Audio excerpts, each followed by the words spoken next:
Hello and welcome to the regular Sunday edition of Spurs Diehards TTID Tottenham Till I Die. What went wrong, guys? We won a game of football. Yeah, as I said to the guys earlier, that nasty Dr. Tottenham's gone away and you can come out from behind the sofa now. So we got a fair bit to talk about. Obviously the game, player performances, transfer rumours, and we'll take questions from the chat as usual. So without further ado, I'll introduce our guest. At the bottom right, we have Alan Kravitz from, if I can get this up, why won't it come up? Oh, helps if I'd saved it. Right. And you can find Alan here. We'll post these links at the end of the show as well, and in the middle, if I'm reminded by one of you guys. How are you, Alan? All right, how are you? You're in the garden. It must be sunny. It is. It's beautiful today. No clouds, nothing. It's amazing.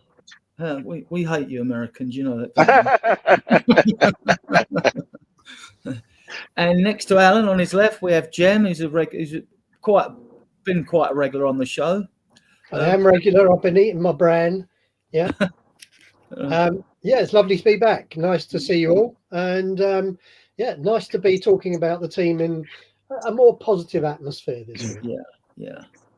And top right, we have Jose from El Tel Cockerel. These links are in here mainly for you guys watching on playback and here now. Please go and subscribe to El Tel. We're trying to push to get him to 1K subscribers. I'm sure he will get there eventually, but the sooner the better. And how are you, Jose? All right? Yeah. Well, obviously, it's coming towards the end of our evening now, isn't it? So, it's been a long old day because we started streaming this morning, or I did anyway, for my sins.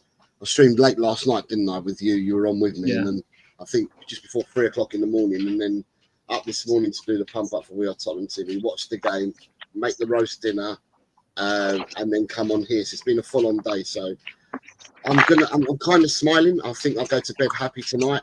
I will be well rested for work for the week. Okay, we'll move on to discuss the game. Jem, this was the team. Any surprises? Were you surprised by this, or? No, I don't. I think his options are so limited at the moment.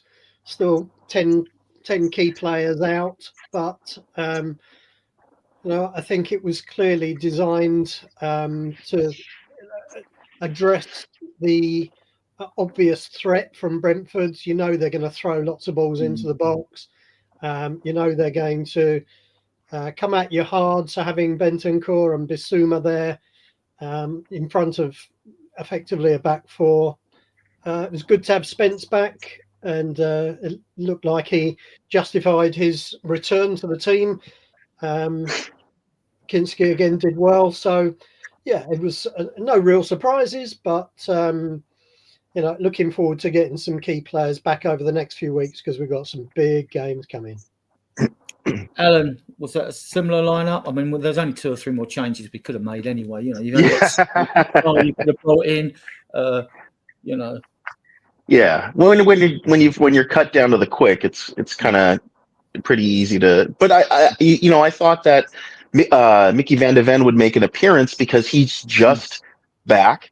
I thought that if he's not 100%, maybe he would have played half the game or something like that to get him back into fitness, game fitness. But other than that, I was happy to see Mikey Moore get a start. That was nice. I'm glad that he's starting to get more game time. I'm a big fan of Jed Spence. Now that he's back, I think that he's very good. And I think that he's got a higher ceiling than I think first anticipated. So other than that, I was happy with this lineup for the most part. I just confused why there was no Van de Ven. It made me nervous that did he pick up another injury or did he just want to rest him? Jose, your take on the starting lineup? Yeah, when we did the pump up when We Are Tottenham TV, and I was hosting that this morning, saw the lineup come out. In the chat, we'd had loads of people saying what they thought the lineup would be or what their preferred lineups were. And I was not prepared for VDV not to be inside. I thought that VDV would have played today. as I did my predictions on Friday in my show, and I also left it for the Irish Hotspur, my video. I turned around and said that from the game against Elfsborg, we'd have Kingsley coming back, Spence, Reguilon. We've got Van der Ven, who played 45 minutes that night, and we had players returning in midfield. So we had more options and more choices. And I felt that today, Van der Ven was the first shot, but then I also felt that today, if you look at the amount of minutes, I haven't got it in front of me, but it's clear for everyone to see that Porro's played the most minutes out of any outfield player or out of any player at full stop for Tottenham this season. I think he's played 200 minutes more than Kulusevski, and then I think 2,800 and something minutes he's played. Kulu's played 2,600 minutes, and the third most minutes of a player is 2,200 and something, and that was Solanke. And there's no, we've lost Solanke to injury, and I don't want to lose Kulu and Porro. And I know Kulu got a 45-minute rest on Thursday, so I was expecting maybe Spence to start at right back today and Reguilon to start at left back with Porro being rested. Is what I thought he might have done. So that was kind of, I was just like thinking to myself with the Liverpool game in mind, but not really. I think we had more options today. Returning players, we had more options. And yeah, VDV was a big shot for me. I think he was for everyone this morning. Jem, Jose alludes to Reguilon there. I mean, I think it's pretty obvious, especially with our injury crisis, that Ange just doesn't trust Reguilon. Yeah, I'm a little bit surprised, and I feel that Reguilon's had a bit of a bad press, and I think a lot of it is unjustified. I have to say, when he first came to us, he struck me as somebody who was a decent player. And not going to set the world alight, but certainly a good squad player. And I would have no hesitation using him, in the current circumstances. Coming back to Van der Ven, I wasn't surprised that he was not featuring today. I just think that they're very conscious about what happened in the Chelsea game, bringing him back too quickly.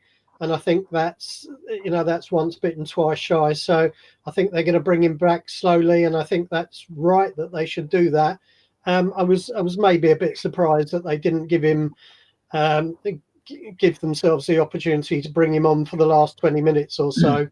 If we were in a strong enough position, but I don't think we ever would have been as the game panned out. So no, I don't have a problem with Reguilon personally.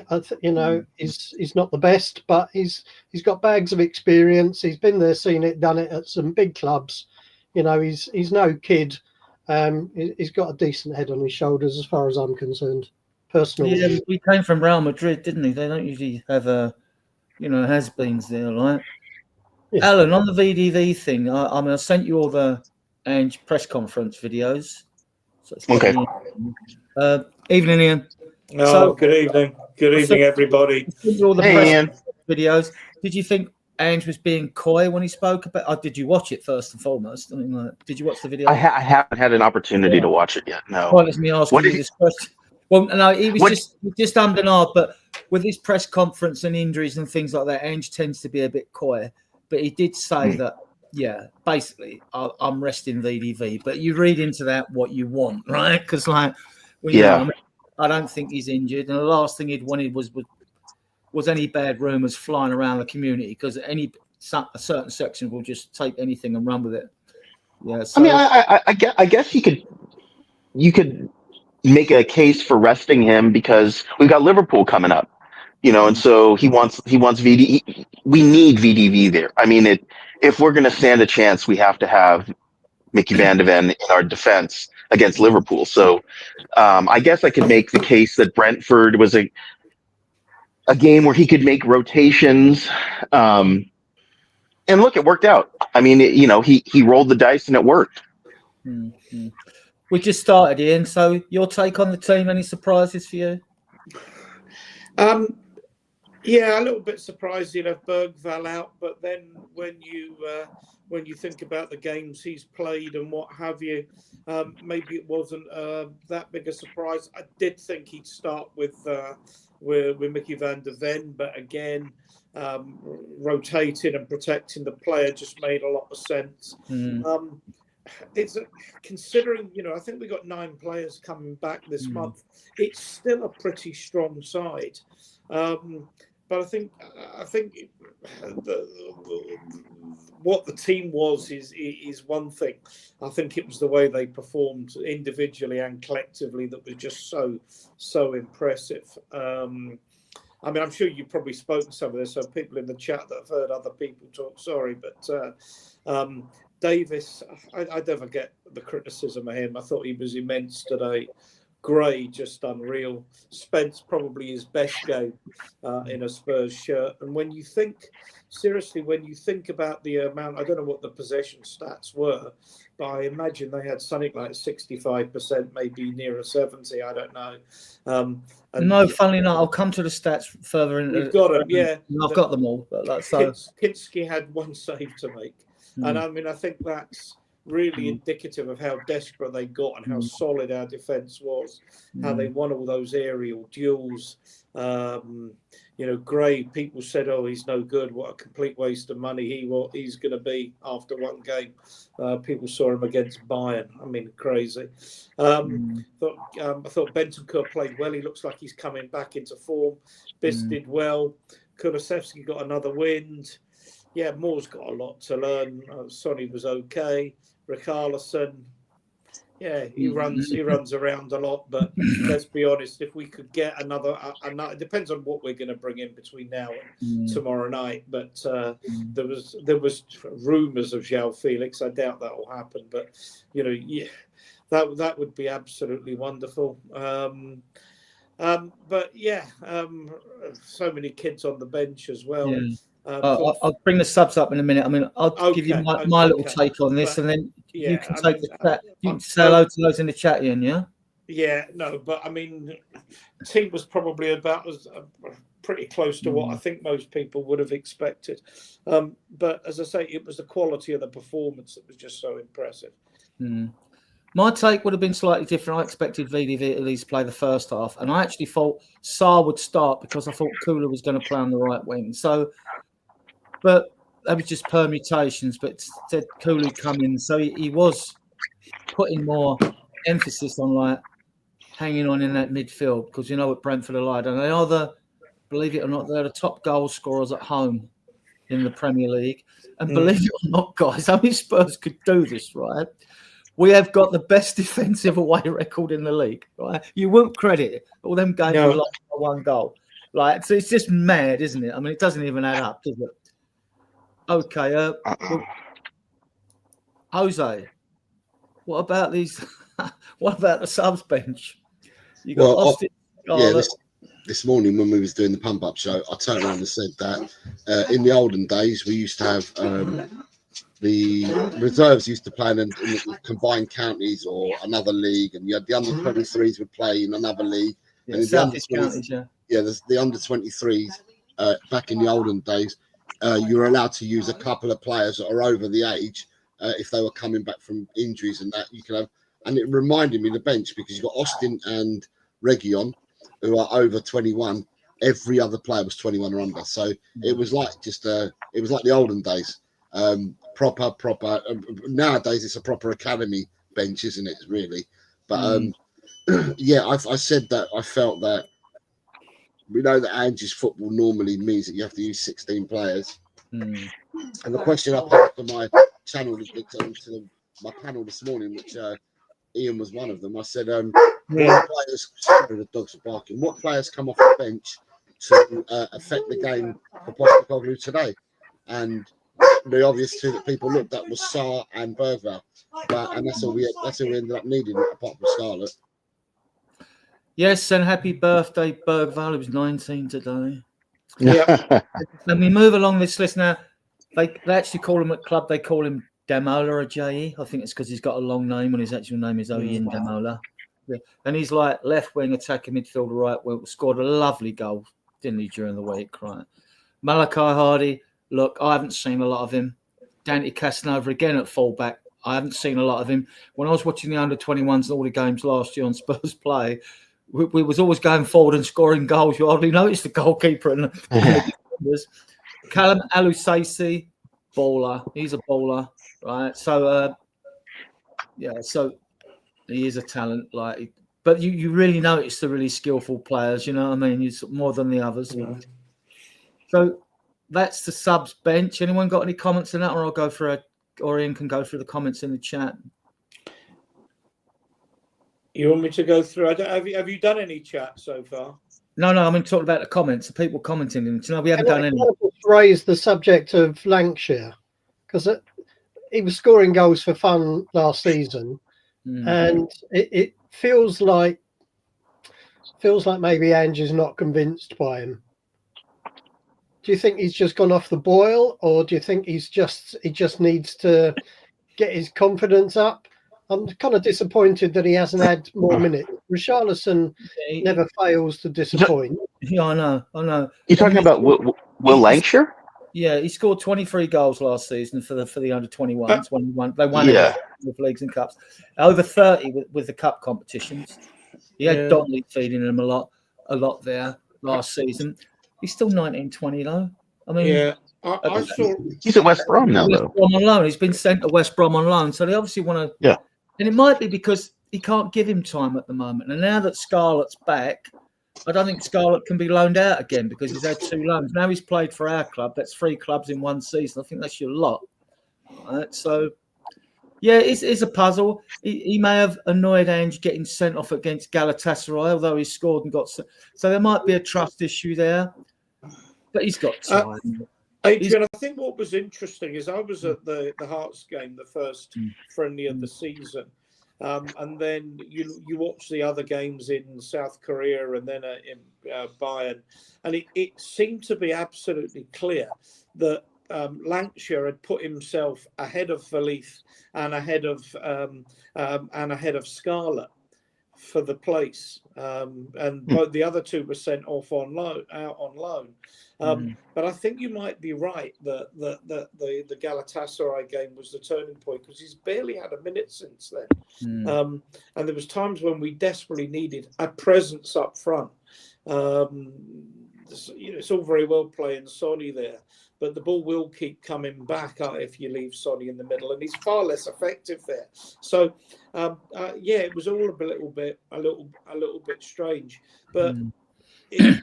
Maybe you'll go. Maybe that's what he needs. A little break, changes as good as a rest, and all that. Get some game time at West Brom, although they've got a fair number of decent forwards. So I don't think he'll be walking into their side. I think he was never starting though, Ian, while Solanke was fit, was he? Well, that's probably fair, but the problem was Solanke. It was obvious Solanke was going to blow up after a while because he couldn't keep playing those games, and there were opportunities I think to have given Solanke a rest, and he didn't take them, and we paid the price for that. I was going to say Ian. I was going to say there are levels though, right? From what you and Adrian say, there are levels because, we've seen a lot of our youngsters because we saw them pre-season. Obviously, we've had a big injury record so far this season. So a lot of youngsters have been on the bench. Some youngsters have got some minutes. There's a varying degree of the minutes they've got. And all I've got to say is that coming from the academy and playing under 21s, under 18s football, it's a massive jump to first team football. And, to expect a lot of these players to just walk into our first team and to start playing. Who else in the world, apart from Barcelona, who else in the world can actually put youngsters into their first team? So for me, Lancashire obviously is not oven ready enough to be a first team player in Premiership football, hence why he's been sent out. And with Scarlett coming back, I think they must feel with Scarlett's loans that he's had over the last 3 years, they feel that he's a bit more advanced than Lancashire. And what I will say as well is that with Scarlett is an under 20s and under 21 England international. Lancashire hasn't even got to that stage yet. So it's I don't see any reason for Lancashire to stay at the club over someone like Dane Scarlett, if you look at it like that. But some of the other youngsters we've got, it's a different decision to the one that he made in August, having seen the pre-season games. But I think the other thing is that Dane Scarlett's been out. He's been at Ipswich, hasn't he? He's been at Oxford. He was where Portsmouth. Yeah, I mean, he's been all over the place and not managed to get a regular game, despite the fact that he can.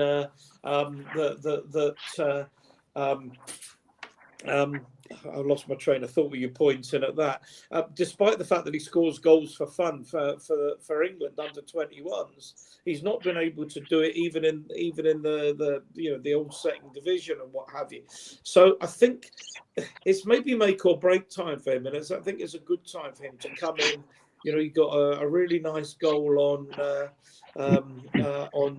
Thursday night. A nice assist as well. This is maybe time for him to show what he can do and give it and be given a few minutes. I still think we might bring in another forward, but Richarlison will get another injury soon anyway. But yeah, he doesn't do anything, Richarlison, certainly not in that central position. It raises an interesting point about whether this whole kind of squad that was in the under-21s last season playing as a unit would play as a unit successfully when they move up a level. And I appreciate it's a big jump up, but actually, you know, would Lancashire be a better player for having Moore and some of the other youngsters around him? Just an interesting point, maybe a discussion for another day. Well, on Scarlett, I mean, he's only 20. I mean, he seems to have been around for 8. When I first see him play, he was 17. And it was a game at the stadium, and I watched him. And when you got 22 players on the field, and sometimes you get one player that stands out, it was him. He can finish, the kid. His movement's good. It's just adjusting to the team and players around you. I mean, he scored that goal in Kane's last game when we won't beat Shakhtar Donetsk 5-1. He scored the last goal, the turn and the swerve. It was a good finish, right? And his movement for the left-footed cross for a decade during the week, right? He still had to move. That's a striker's movement there, getting to that ball. I mean, that was good movement. I mean, like, if you ask me if I'd play him over Richarlison, yes, please, I would. Yeah. I think the ball would even stick back to him. And he's got a habit of, he will pull defenders away as well to create space around the edge of the area and all that. So I'll follow him. Adrian, on Thursday, because I was sitting in the south, the Johnny Hammy's seat and the south stand. He looked to me like he'd filled out a bit. Is that my imagination, or he looks like he's been on the weights? Yeah. I don't mean a cigarette, Steve. Yeah, it was just a thought. Can I say good evening to Nita, by the way? Yes, go on. You can do the banners. You can do the comments now. Hi, Nita, and Blaine as well. I can't speak highly enough of Ben Davis. I don't know what. I don't understand why he gets the criticism that he gets. He's an absolutely rock solid defender. He's never gonna be the best player you've ever seen in your life. But for somebody who goes out and gives absolutely 100% every game, almost never makes a mistake. And I thought Gray looked better alongside Davis. I mean, I really did. I thought Davis was immense today, absolutely immense. And I think Gray acknowledged that in his post-match interview today. Not seen that. And I think quite rightly so. I couldn't agree more, Ian. To agree with you, but I think Davis is an absolute consummate professional, and he's been a great servant to the club. Yeah, I would give him another year, and I'm going to predict now, on the record, I think he's going to make an outstanding manager or coach at some point. Right, we'll move on to the game. There wasn't actually a great deal to talk about during the game, but I mentioned some of the little events that happened because we did put on a very good defensive display today. This was the first start of it. 3 minutes, Gray blocks, Damsgaard shot. On 6 minutes, low cross at the box, Richarlison inches away from prodding the ball home. If you're an instinctive striker, you're sort of preparing yourself mentally for balls like that. great ball into the box. Then Sade gets his chance, the winger for them, and Gray clears it for a corner. So he's had 2 contributions in the first 10 minutes. Then on 30 minutes, Kinski clears the ball out to Brentford, actually. Waymo gets it, crosses it, and Visser, he heads over. They had no creativity today, did they, Brentford, really? I mean, like... 90 minutes, Sade beats Porro in the box. He's drilled off, blocked by Gray again from 8 yards, right? Yeah. 20 minutes, more tees up Kulusevski. He's shot blocked by Collins. 25. Spence shoots from 25 yards. Effort charged down by Collins. Now, guys, who wants this? Jem, 29 minutes. We score a goal away from home. Porro takes the corner, ball comes off Jenelt's back. Yeah, it's been a long-running joke, actually. I go to Spurs with my 2 brothers, and my middle brother particularly has always had a bit of a thing about Spurs and corners. We never score from corners. But actually, over the past season or so, the number of times we've scored from corners has been amazing. So... You know, sometimes a bit of luck goes your way. You make your luck. And on this occasion, it went our way. It was Porro, not Son, took the corner. I thought it was No, Son. I thought it was Son. Yeah. Yeah, I've it heard was Sonny. I'm remiss, it's Son. Now, the reason I say that, because on the commentators were talking about Son's assist this season. So in theory, he got 2 today. If you get the assist coming off an own goal, I don't know if you're given that or not. But for us, we're giving it to him. Anyway, Spurs fans are giving it to him. Yeah, I think that was Son, actually. Yeah, and it was weird, wasn't it? Because it was a surreal moment. Everyone's looking around thinking, what just happened sort of thing. Yeah. Is it a goal? Isn't it a goal anyway? We're all worried there's going to be a foul in the box and it's not going to be given, something like that. And then it was given. It was one of them weird moments. One that we can't even blame VAR for. No. On 33 minutes, Kinski parries a Norgard shot. What's the general feeling about Kinski? If when Vicario is back, does he walk straight into the team? That's a good question. Yeah, Kinski's got what? He's got 2 clean sheets now from Brentford and Liverpool, and 1 loss, right? So he's 2-1. He looks good. Vicario is not known for keeping clean sheets either. And you know what I did notice, although I don't know if everyone likes it, what he does, but Kinski tends to distribute better than Vicario. He varies, doesn't he, Alan? He varies. He'll kick some, pass some. He won't always try to play it out the back like Vicario, who can make you a little bit edgy. Oh, yeah. Especially when we're down and it seems like all the offense is still up front and they'll still try to play out from the back and dribble around. It's squeaky bum stuff, and it's not fun.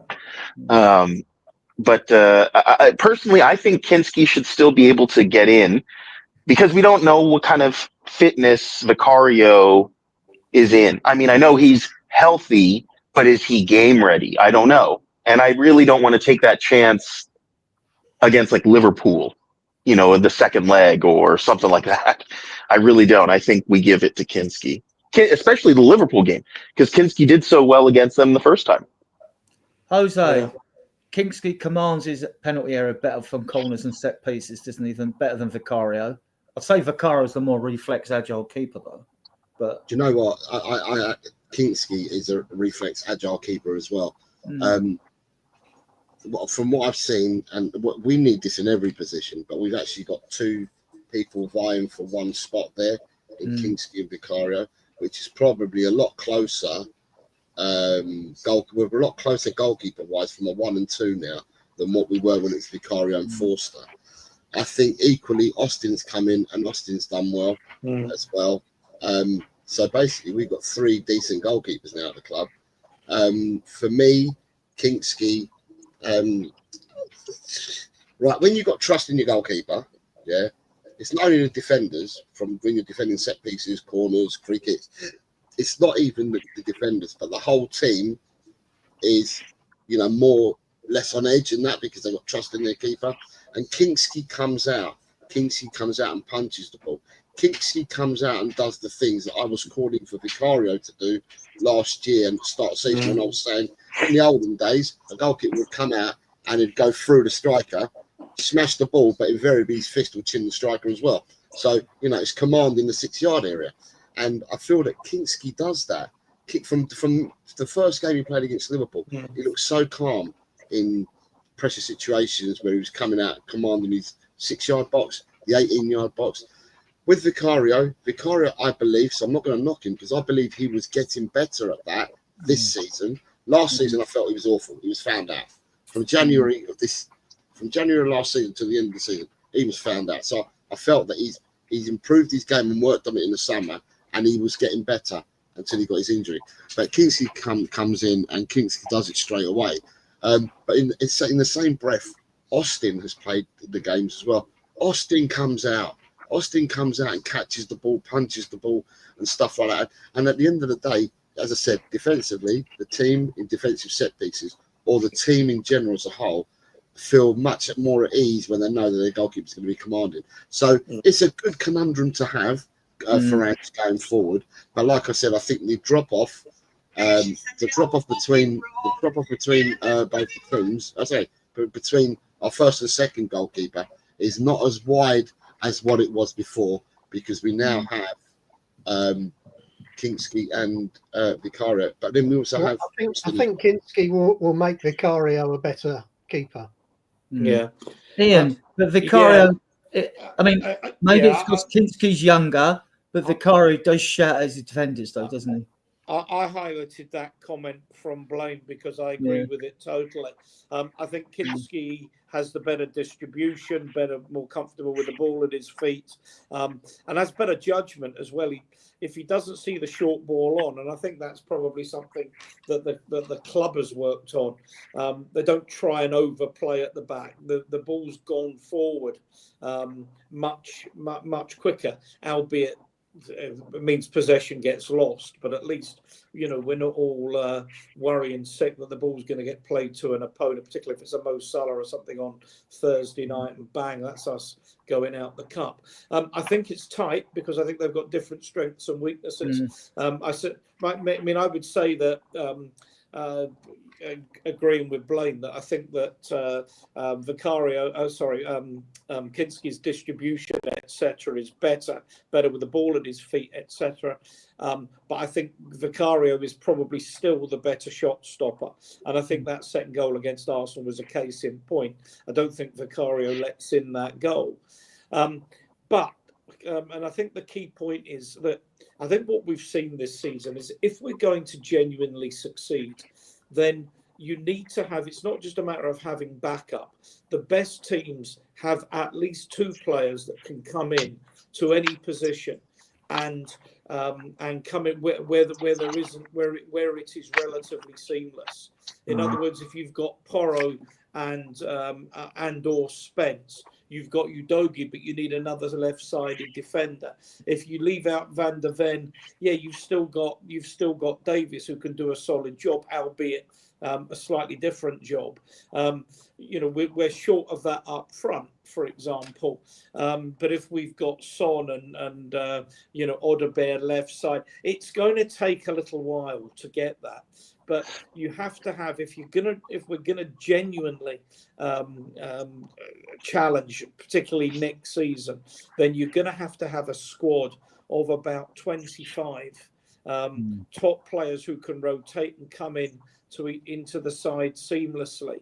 And the fact that we've got two goalkeepers and possibly with a third, because as Jose pointed out, Austin's done absolutely nothing wrong. Done everything that's been asked of him and a little bit more. And that's where we've got to get to. This isn't going to be done in a day. It's not going to be done it's not going to be done by the end of this window. It might not be done by the end of the next window. but bit by bit, that's where we've got to get to. And the fact that we've got another excellent goalkeeper, albeit with slightly different strengths and weaknesses to the other goalkeeper, doesn't matter. I think that's where we've got to get to. Both are really good goalkeepers, and it's great to have Austin there as a third as well. Yeah, I want to see Kingsley, and probably because of his age as well. I want to see him do a lot more talking in the penalty area, and maybe a lot more shouting at defenders. Vicario does that, but as you said, they've both got strengths. I'm happy with both of them. I'm happy with both of them, and they both will make mistakes. And then we'll see how the fan base reacts, right? Right, moving on a little bit. Where was we up to? Oh, that was the goals. Kingsley, yeah. Cooler again. Sorry. Put that back. I thought I hit the button. We'll go for the chat. Do the chat, yeah. And I'll come back to you. Yeah, no, just a couple of people have joined. David's come in. If you've got any questions, we'll take them. You've got questions in the chat. Yeah, absolutely. Any questions? Daniel Coyes has come on as well. Pete's just saying, Daniel, the board's decided. Very good. Very good. And so just people saying hi to each other, which is always nice in the chat. Even people that we've never met, we got friends in the chats and what have you. Yeah, we got some regular. Never met. It's part of the fun. Regular friends of the show. Absolutely. Kulo doing what he does well. I mean, another teasing cross. Hadja clears for a corner at the far post. I remember this. Jem, for some reason, I don't remember this yellow card at all. I must have been away from my laptop at the time. Mm-hmm. Any of you? For Sonny to bring someone down, it takes some doing anyway. He's not the biggest, is he? He would have. Well, I think I remember. Yeah. I don't remember. Go ahead. I remember it. Jem, you remember it? Yeah, I remember it. I think it's interesting with Son. A lot of his body language has shown a lot of frustration over the past few weeks, and he was a little bit prone to it for a little while, but we know he's generally a nice guy. He doesn't get involved in too many spats. I think it was just one of those things. It was probably just mistimed, and I don't think there was anything malicious in it. And he hasn't broken anyone's leg for a long while, has he? No. Right. That's right. Right. So, I think Mbeumo was actually about to break to be on the break, and I think Son brought him down.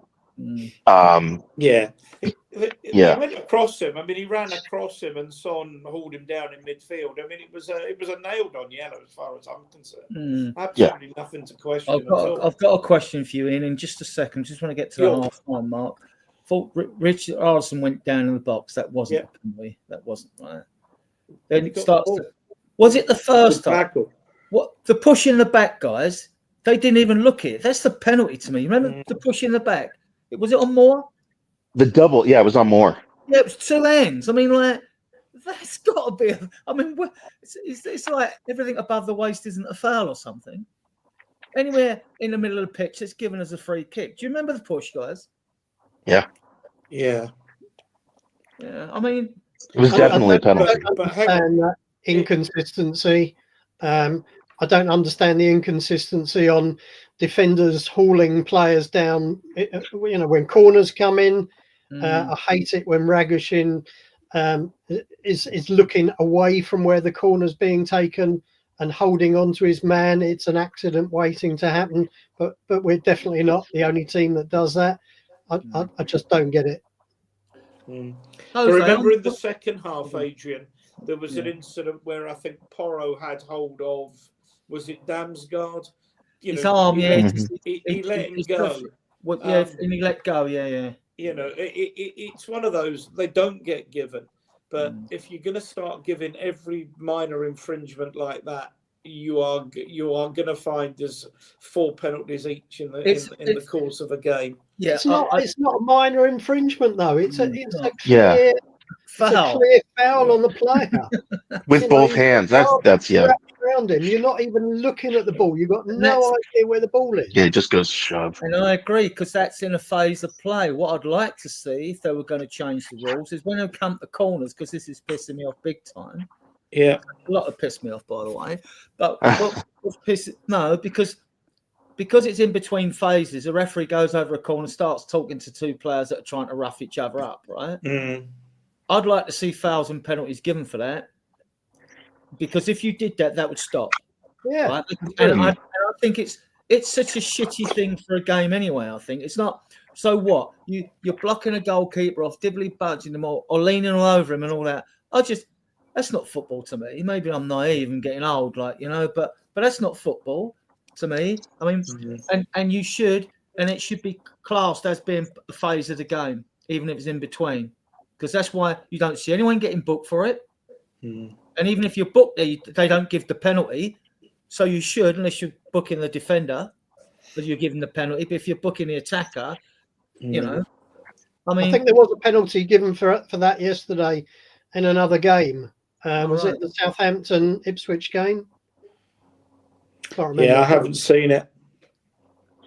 It was exactly that. Just an attacker got hauled to the ground when a corner was coming across, and the ref gave it as a penalty, and quite rightly so.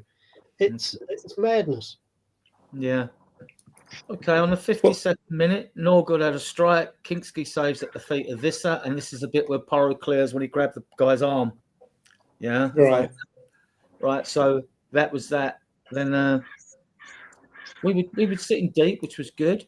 50 Damsgaard's cross, Shardo flicks on. Visser hits. How did he not score this? Oh God! How did he not score this? I mean, you can't defend a thing like that because it was like a Gilzine flick. Gemma, remember? You'll remember, Ian. It was like a Gilzine flick off his head. Yeah. And it's fun, man. I thought, oh, it's a goal. That's the first thing I thought. I was going to get a draw here, but I'll take a draw. They took a draw today beforehand. Gemma and I used to practice them in the garden when we were about 15, and that's why he's got no hair. I mean, guys, Werner would have been proud of that miss, wouldn't he? He would have been proud of it. Sorry, mate. I was 15. Ian was 35 at the time. Yeah. Okay. He groomed me. Now, Jose, give me your take on this, because I think there's a trust issue there. I'm going to put this question up to you now, right? 56 minute, Kulu shoots into the side netting with Richardson unmarked. With Richarlison unmarked in the box. Do you think Decky looked up, because Decky's got good vision, right? And think, I ain't passing it to you. I'm not sure what's going through Decky's mind at that stage, but what I will say is he's one of our players, right? But if you are going to play the system that we need to play, then you need a centre forward that's going to make the ball stick. With Solanke, the ball sticks. You see Solanke balls are fired at him, chest height, head height, thigh height. He traps the ball. In one movement, he brings that ball under control, holds it up, holds off the defender. And therefore, we keep hold of it and we can start pushing up further up the pitch.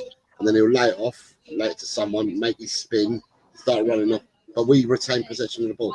I felt that today we kept losing a lot of the possession of the ball when we kept putting it to Richarlison.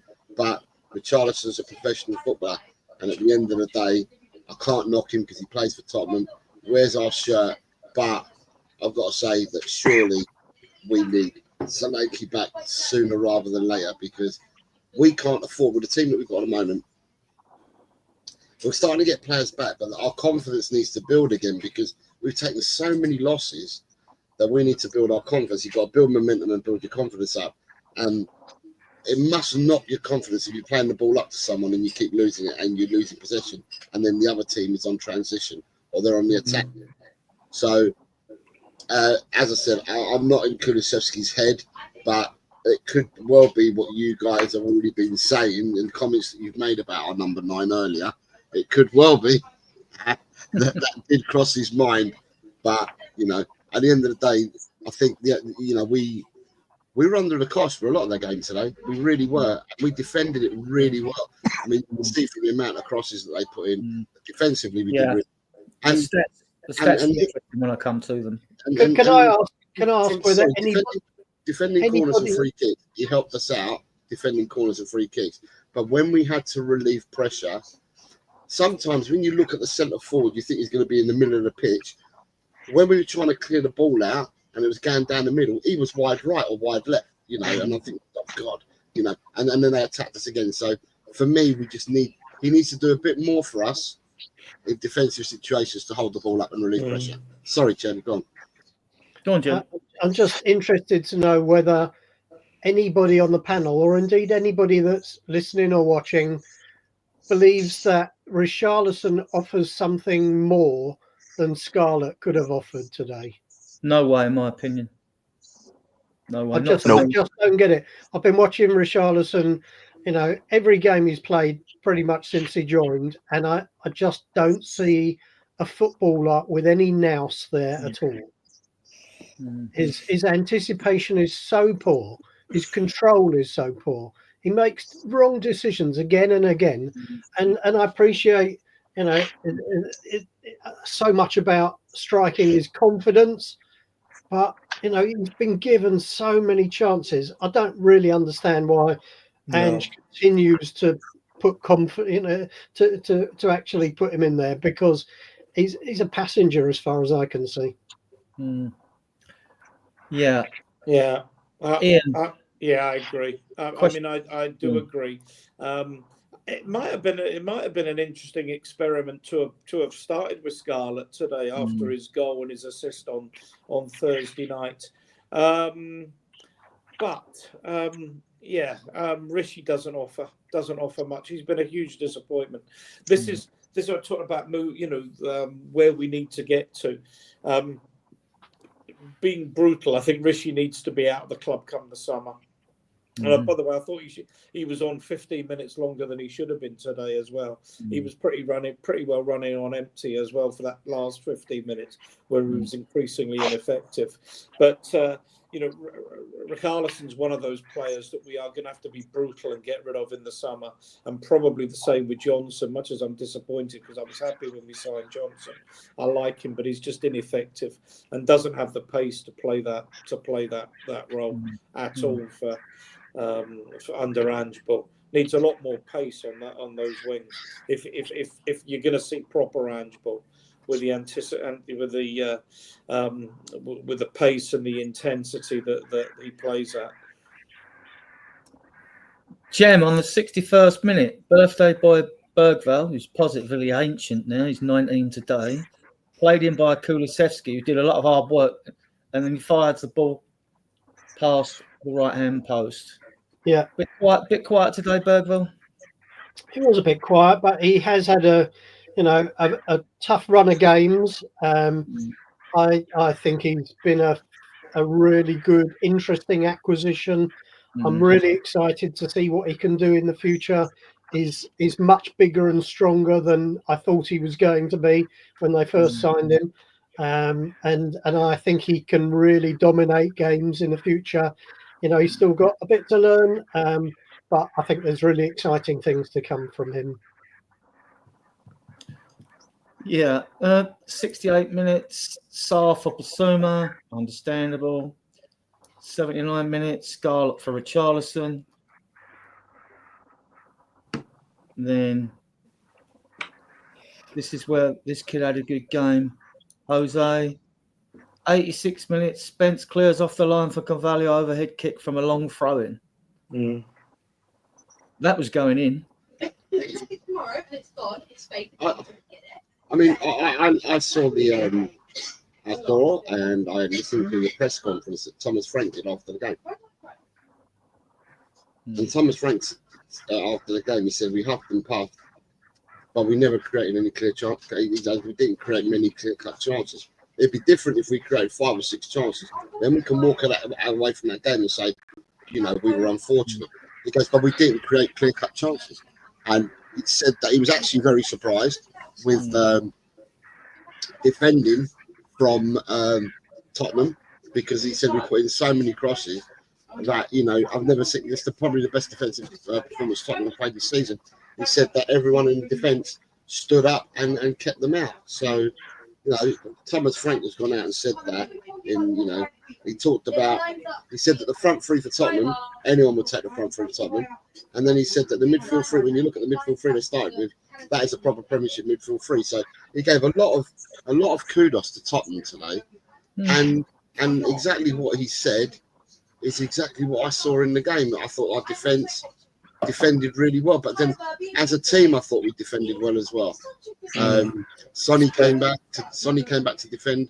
Kulu came back to defend. So earlier on in the season, when we had Brennan Johnson playing out on the right and we had Sonny playing out on the left, they wouldn't come and drop back in and help out the team. They just stayed up there. Today, we saw everyone coming back. The amount of times I saw 11 players inside 10 yards inside our half, all our players defended in our half. And I saw that quite often today. So, it was a good defensive performance. So it doesn't surprise me that that Spence, you're talking about Spence in the 86th minute, because this happened right throughout the game. And Alan, on 87 minutes, 0-2, Son plays a delightful ball to Sarr for his 7th assist of the season. It could be the 8th if you give him the other one. Sarr finishing through the legs. I didn't think he was going to score this. I mean, I was surprised when it went under the keeper. It just caught. Yeah. It caught. I thought, how did that go? First, I'm thinking, how did that go in? But it went for his legs, didn't it? And I thought, yeah. So your take on the goal, Al? It was a good goal. I mean, he had a pretty good game. I think coming in for Basuma had a very good game. I think it's sort of misleading with Basuma because he's so inconsistent that I don't want to get my hopes up that he'll be good next game he plays. So with Basuma, I'm sort of put him in a different category. But with Sarr, he used to be very solid. His last few games, he wasn't so solid. But today, he was sort of back to his normal self. And it was a delightful shot. Yeah. Yeah. Can I just ask you, gentlemen, do you know how long before Sarr put the ball in the net, do you know how long we had possession for and how many passes led to the build-up of that goal? Did I hear that? There was something like 14 passes and everybody but Spence who'd made the clearance touched the ball out. Is that something? Am I close? Yeah, I counted. So you've got a clip of when we got the ball, when we won the ball. And when we won the ball, it was in midfield, right? And we played it around the midfield. Then we tried to go forward. It's passed back to midfield. Then went back to Ben Davies, who then passed it back to Gray, who passed it back to the keeper. The keeper then hit it out to the right to Porro, and then we started building up from the right. It was something like we had the ball for nearly 1 minute in possession, and I counted up to 21 passes with the final touch being Sarr's goal. But the thing is, when you're watching the game live, you didn't realise that. You just thought to yourself, what a brilliant ball by Sonny into the half space for Sarr to run onto and put the ball away. But then when you watch the build-up, they've clipped it on X and places, they've clipped up the build-up. And when they've clipped the build-up and you start counting all the passes and it's gone forward, back, and then we started up again, it's absolutely impressive. It was what you're going to say and what we can deem a proper team goal. Yeah. Right, I'm going to go through the stats. Then I'll ask you to pick a stat out each that you think was telling during the game, right? So they had 54% possession. We had 46, believe it or not. I thought it was less. Shots on target, they had 4 to our 2. Fouls, they committed 4 to our 11. Total shots, they had 20. We had 13. Obviously, a lot of these would have been blocked, Corners, they had 10 to our 3. Tackles, 24 to 22. Clearances, this sort of... they had 11. We had 50. Aerial duels, they won 55%. We won 4. I always find this a bit misleading because if you only had 2 aerial duels during the game, it's going to make the figure look high anyway. Passes, they had 470 to our 420. Pass accuracy, they had 89%. We had 90%. Again, that can be misleading because we can do a lot of passes in our own half, can't we? And then crosses, they had 37. So I think you said 30 plus, Jose, and we had 9. Jem, any particular stat there that you think is very telling? Yeah, I think it's very pleasing that we made 50 clearances. They put in 37 crosses. We've shown today that we can defend, maybe not against, despite the fact they've scored a lot of goals at home. They're not currently firing on all cylinders in the way that they were earlier in the season. But actually, I think the most pleasing thing about today was keeping a clean sheet, because it's a tough place to go and keep a clean sheet. I think there was a touch of fortune about both the goals that we scored. Certainly the build up to the second goal was fantastic, but it did go through his legs, and on another day he'd have got something on that. But we did well. We rode our luck, but actually we earned that because we did defend well. If you're of a certain generation and you read the Glory game, hang on a sec. Someone else talk. I need to do something. All right, Alan. Any particular stats there? Yeah, the crosses. It doesn't. I guess it doesn't surprise me that we have so few crosses comparatively, because our service into the middle has always been bad. And the fact that they have so many. I get, they obviously didn't have any finishing today, but 37 crosses. That's you're putting really good numbers up there to put something away. But at least you can kind of identify and deal with that. But we have people that can finish. We don't give the service to finish, and that's a problem to me. And I think when Mikey Moore came off and Bergvall came on, we started to play more defensive. So it doesn't surprise me. A lot of these stats seems like we played more defense than offense today. I wonder if that's how it's going to be for us against Liverpool. Because we're defending. We've got a goal lead. Exactly. We're defending a lead. Yeah. Jose, they, for all their huffing and puffing, they lack the creativity. I mean, like, we looked at Damsgaard once. He looked at decent players. He didn't really do much for them today in the creative. He wasn't much of a creative influence, was he? Damsgaard played well in the Euros. I've got a feeling it was the COVID Euros. Then once you're back in 2021 or whatever. He played really well with Denmark, and everyone said, "Oh, he's a really, really good player." And you expected a load of people to go in for him. They didn't. And a couple of years later, or whatever it was, he ended up joining Brentford. He's taken him a couple of seasons to actually break into the team since he's been at Brentford. But for me, the clearest stat is I knew that when we scored our own goal, we hadn't had one shot on target, and we were 1-0 up because it was an own goal. So Something's just come back to me. I remember when Denmark played England, we won the game, but Damsgaard scored the free kick in our net, didn't he? He scored from our free kick, and we went on and won 1-2-1 or something like that. But yeah, it'll be a couple of tournaments ago, I would have thought. But the on target 4-2, and we come away with a 2-0 victory. That for me is the most it's the biggest one for me. But all of these are satisfying in the sense that we watched a game of football today, which we had to play on the back foot. We had to defend really stoutly, and we did everything as a team today, and that was really, really pleasing. I just hope, and we won't know till tomorrow, the day after, I just hope that we've walked away with no injuries. That's what I hope. No soreness and no injuries.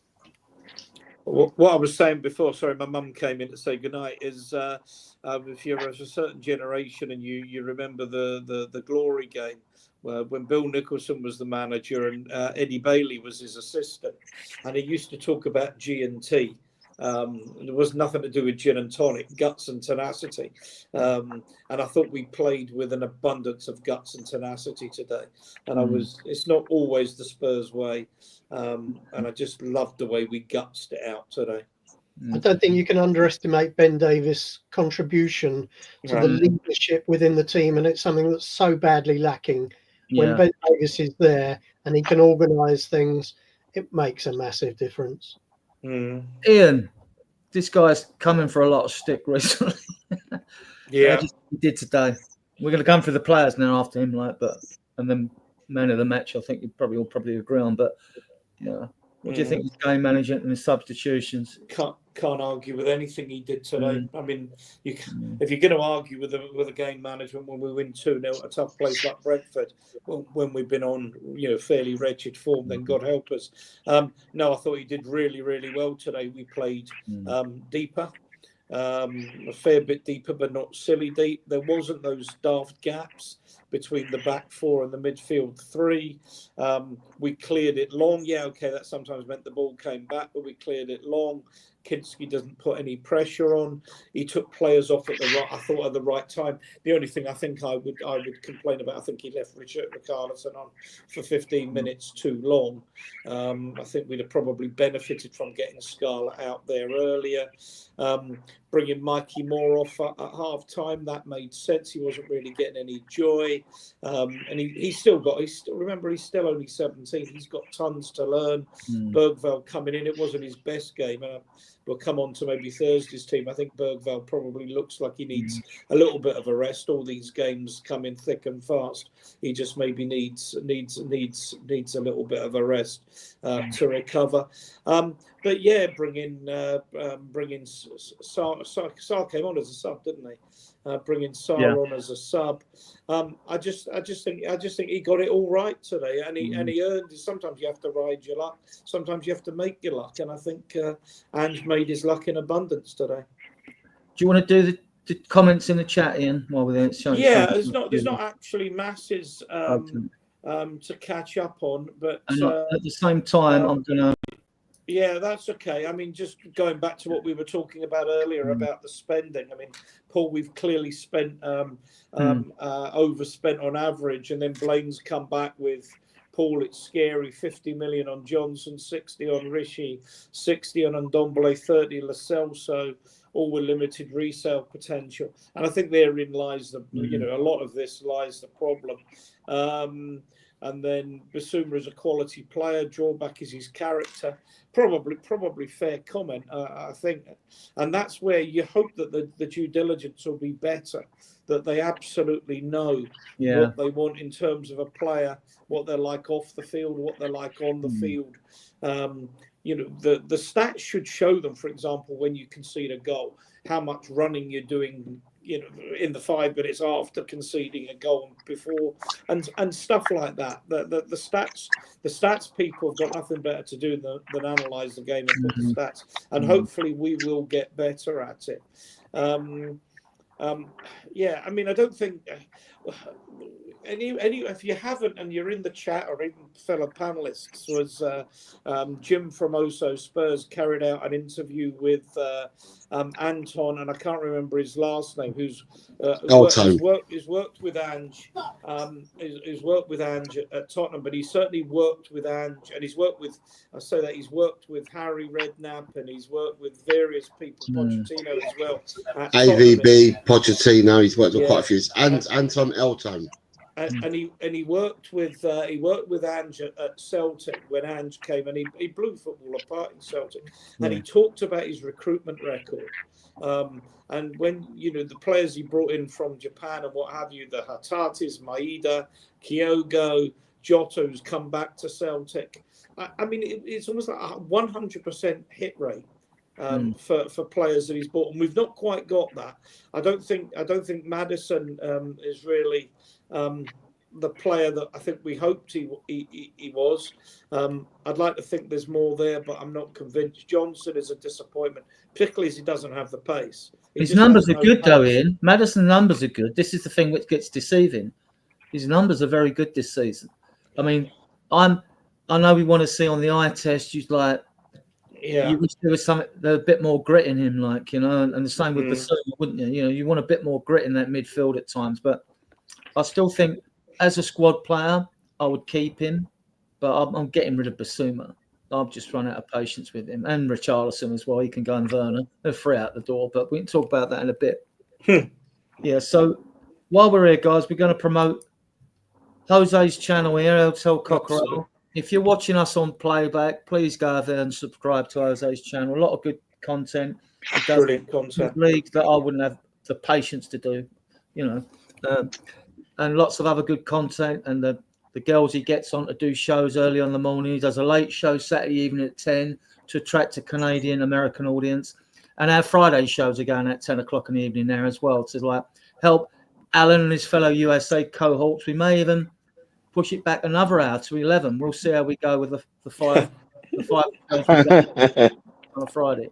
Be nice to sleep sometimes. Well, no, because I mean, let's be fair. I mean, the Americans and Canadians, they get up all hours to watch us play anyway. In times that are suitable to us. I thought we'd do something. We'd like reciprocate. Yeah, and then Alan's links here at Tottenham Team Go. So if you're viewing or watching on playback and you haven't subscribed, please subscribe to these two guys.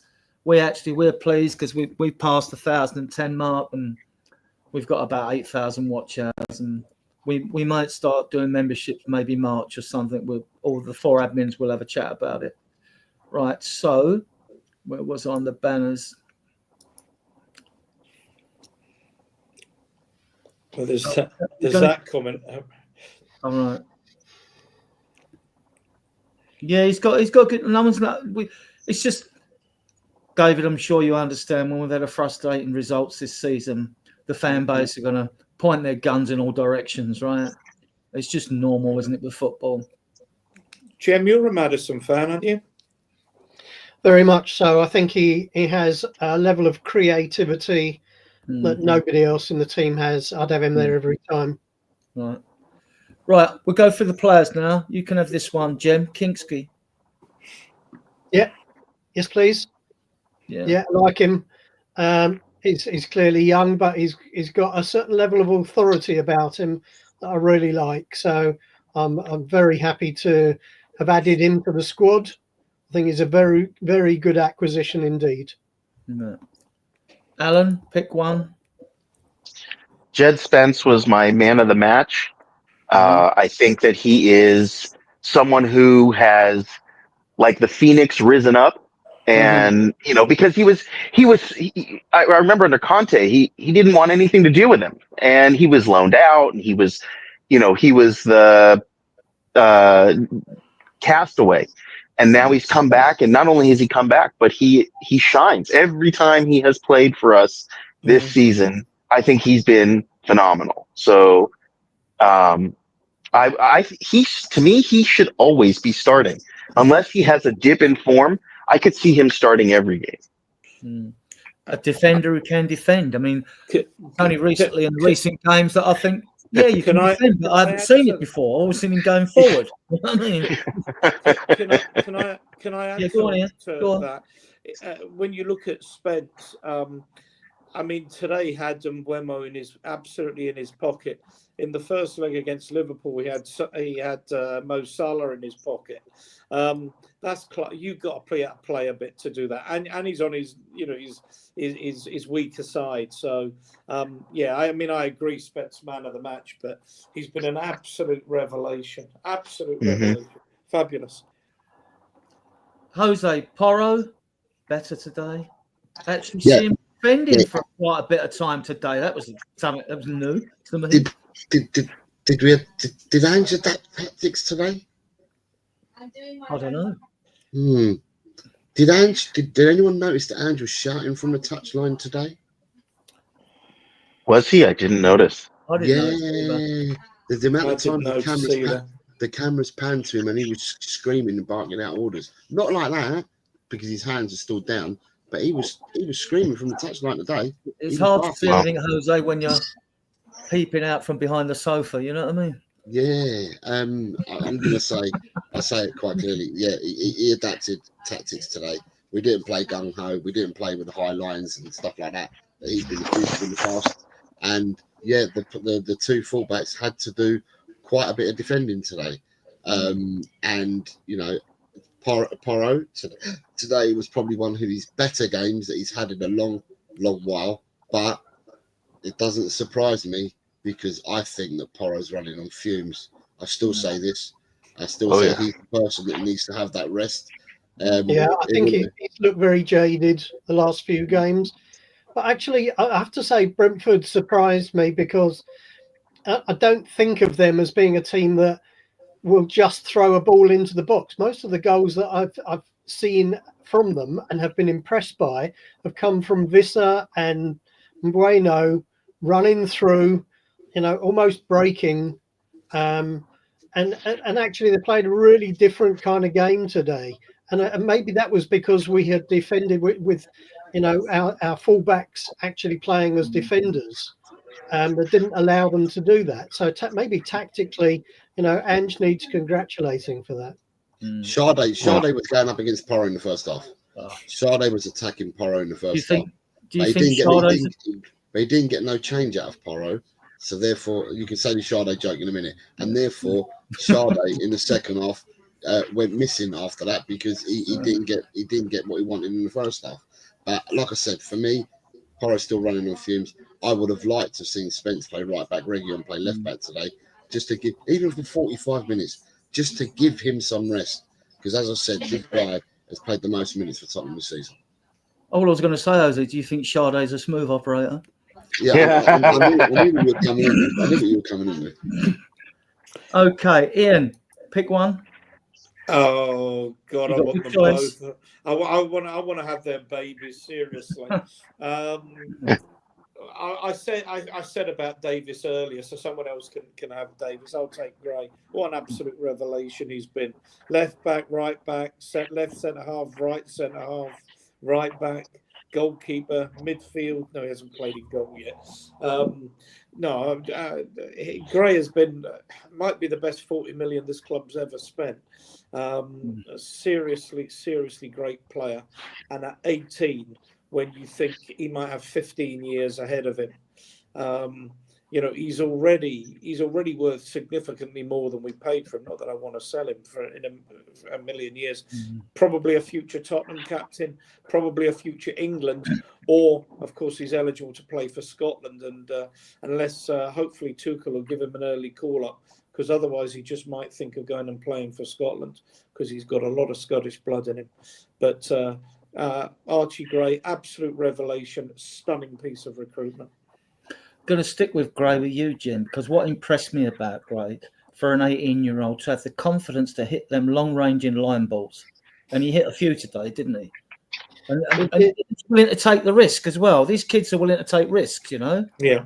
I think he looks a really good all-round talent, but actually the thing that impresses me most about Archie Gray is when I hear him talk after the game, he demonstrates a maturity in his analysis of the game and the players around him that's very rare for somebody of that age. I think he's a really exciting prospect. Yeah, he's definitely got a maturity beyond his years. Alan Davis?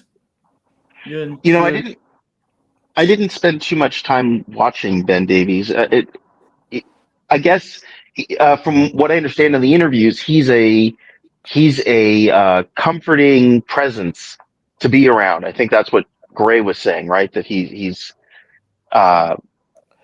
very much like a coach on the field. So I guess if I don't not notice too much about him, he did just fine. If he did something to stand out, I'd probably call it. But Ben Davies, I can rely on Ben Davies to do a good job, and I just don't have to notice him. I can watch the offense do their thing or the goalie do his thing. But he did just fine from what I saw. He had you know what? The only thing I would say, I do like Ben Davies a lot. He does have it in him to make that one big mistake that I think is what holds him back from being the next tier up as a defender. He just, sometimes he makes a bonehead move and it stands out and it's like, oh man, Ben Davies, what did you just do? And he has done that in the past sometimes, but generally speaking, he's pretty solid. And I really didn't notice him too much today. I didn't see him do too much, to be honest. He may have been organizing the defense and keeping people where they're supposed to go and whatnot. I don't know what Ange was yelling and how he was directing on the field, but Ben Davies seems like someone that could just go in there and marshal the defense himself. So I wonder how many of those headed clearances were Ben Davis's. I bet at least 20. Jose, are you giving Davies an extension? I know we got the new kid in. We'll talk about a bit later, but we don't know what Romero is going to do in the summer. He'll be down to 2 years on his contract. And my opinion on him is, if you don't sign a new one in the summer, sell him. And I really like the player. So are you giving Davies an extension, or do you think that's a backward step? We should be getting an upgrade on Davies. Penny pinching Tottenham will probably give him an extension. That's penny pinching Tottenham for you. So if I look at it logically, next year we will have, and I'm going to say this logically at the moment because no players have left the club. So you've got Romero, Van der Ven, Danso, Vuskovic, 4 players, right? And I'm not including Davis at the moment. If Romero is to leave, then we need to go and buy 2 centre-halves if you're going to let Davis leave. Because then you'll have Danso, Van der Ven, Vuskovic. I've got Gray as well. What about Dragusin? Gray's the midfield. Oh, sorry, forgot you got Dragusin. So basically, if you lose Ben Davis, you'll have to bring 1 in. But if you lose Romero leaves the club, then you'll have to bring 2 in. For me, Gray's got to go and play midfield. Gray's got to play in his natural position. For me, I wish Ange would. On that, I wish Ange would say less in his press conferences, because you've got to, not necessarily to be a liar, just to trip himself up. Pitfalls. I said before, right? This is no one's picked up on this, and I'm not going to bash Ange. We've won a game, right? And I'm Ange in, right? I have. I bet you. I have. Whatever you're going to say, I have picked up on it. Yeah, but because he said months and months ago that this was before we had 4 centre backs out. Though I don't want to bring in a new centre back because I don't want to block the path of Dorrington and Phillips. Right? We've now got the Austrian in who had 2 spells. One spell with Milton Keynes and Reading, and I think he was at Southampton as well, wasn't he? Yeah. So before he went to Augsburg and things like that, I think. Okay. Anyway, I'm going. Where I think Ange trips himself up is today in his post-match press conference today. He said he was asked about Jed Spence, and he said something on the lines like Jed Spence has done really, really well since he's come in, and he will be an important player for us until a doggy returns. And that for me is already, and it's been clipped everywhere. Everyone's clipping it already. That's exactly what he said today. And people are questioning, what do you mean he's going to be an important player just until a doggy returns? Because for me, Spence has been a far better left back than a doggy's been all season. Way better. Dog shit. You can read half glass, half empty, or half full on that, can't you? Because he might mean, because he might be, his intention may be, Spence's final position is going to be on the right-hand side, sharing them responsibilities with Porro, not on the left. I'm just saying. I know. You said it, Adrian. You said sometimes, he says things. Lack of transparency. Depending how people read upon it. But people have jumped on this already, and it's been clipped absolutely everywhere. And then people are saying, what does he mean? What does he mean? Can I comment on the centre-half position, Adrian? No, you can't. Go on, go ahead. Okay. Okay. I resign as co-host. I don't think that Dragusin will be at the club next year, and I'm not sure that Romero will be either. Okay. I'm not sure Romero's heart's in it, to be honest. Jem and I have had this discussion, not online, in when we've met up, and I remember saying that I don't think Romero is as good a player as some fans think. And Jem's retort to that was, I don't think Romero's as good a player as he thinks. I suspect maybe he is when he plays for Argentina, but I couldn't give a tuppy toss about what he does when he plays for Argentina. It's what he does when he plays for Spurs. And while he's got a lot of ability, his application is lacking. And when you compare that with a player with less ability like Davis, and Davis's application, it's chalk and cheese.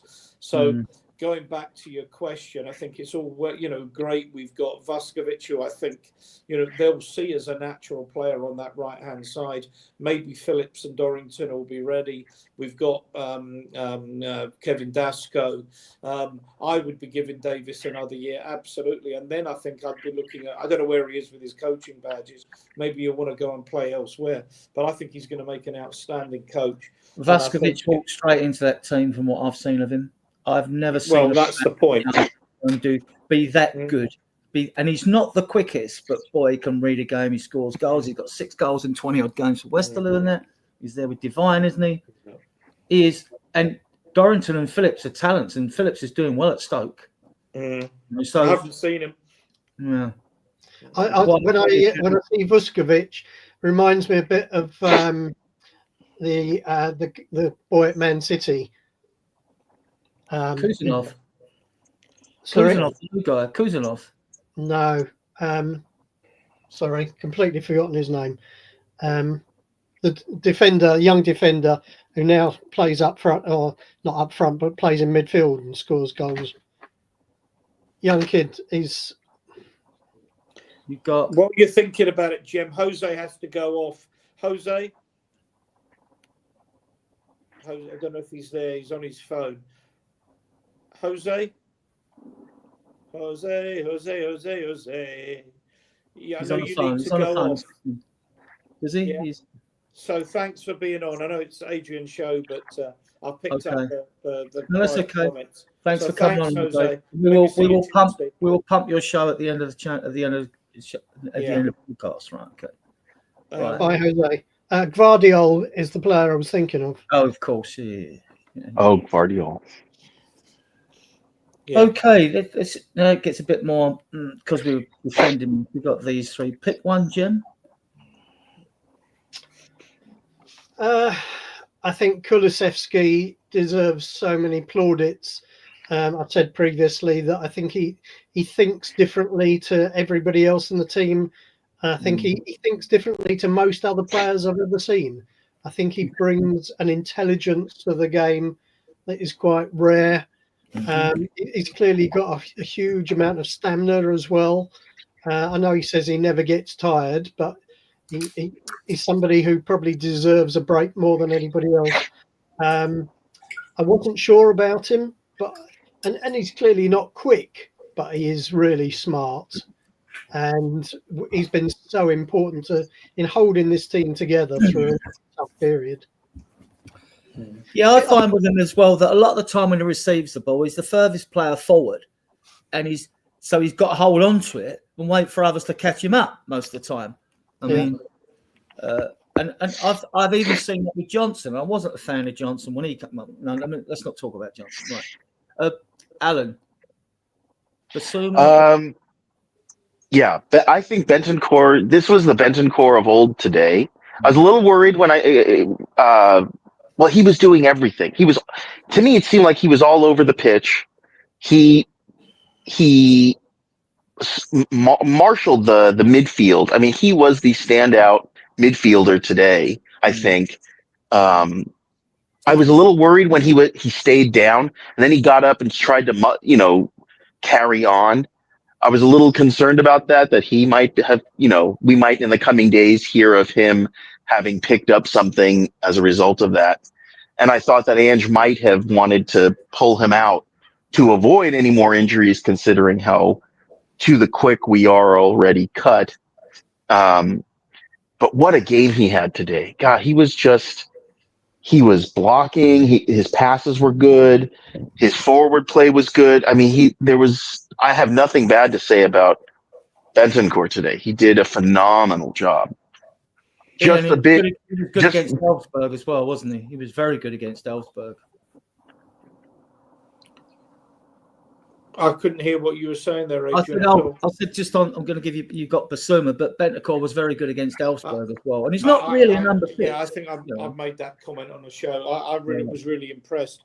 And I think when Bentancur plays well, our midfield tends to play better because he holds the ball well and he shields the ball and he shields the defence well.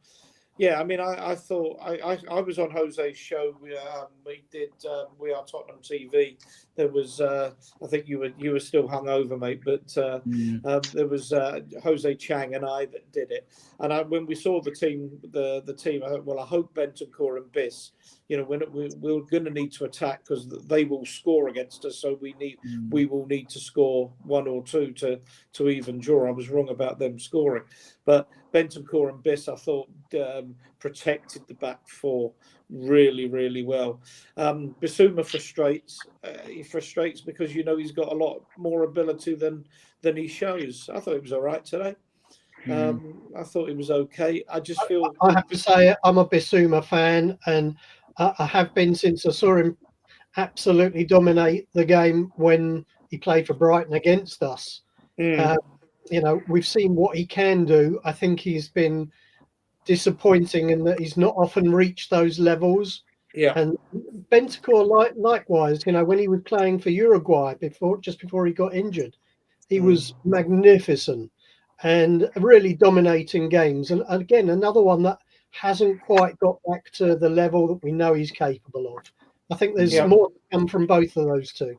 No, I mean, I totally agree with that. If Bissouma, there's a limit to how long you can wait, but if Bissouma can reach those levels, particularly as a box-to-box player, which really does suit, and someone who can get between the lines, run between the lines, pass between the lines, those two together, absolutely excellent.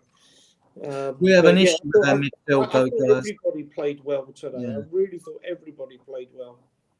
We have an issue. We have a consistency issue with our midfield. And if we do look to bring in a midfielder in the summer, and we've got 7, including Kulusevski, if you're adding Bergvall and Gray to the mix, the 4 that we had last season, then something's got to give. If that happens, I think Bissouma's probably first one out the door. But he's got 15 games. If he plays 10 of them, to show that he's worth his spot, because we should be. And the same goes for Maddison, but Maddison offers you something different. I think you keep him as a squad player because what he can actually offer you in these games, he can produce that brilliance, can't he? And his numbers are pretty good. But I think Bissouma's the most under threat midfielder we've got, though. What do you guys think? Well, I mean, I'll come in quickly now because this chat as well want to go through. I think the whole point, Adrian, is that if we're going to get to what the levels we want to get to, then you need to have 6, 7 midfield players in your squad that are capable of coming in and seamlessly coming into the squad, where you make a substitution and it doesn't make a difference. It doesn't weaken the side. We're not there yet, but I think.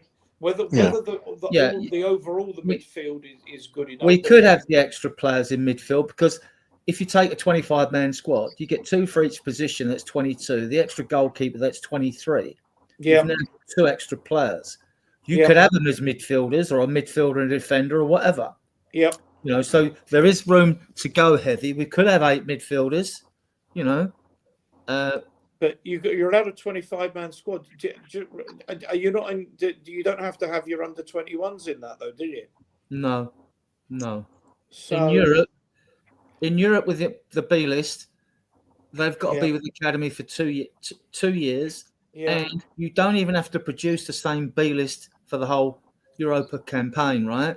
You just, that B list has to be registered 24 hours before a game. And you put loads on because you're allowed 12 substitutes in that. And they should start introducing that in the Premier League, the way players are getting injured.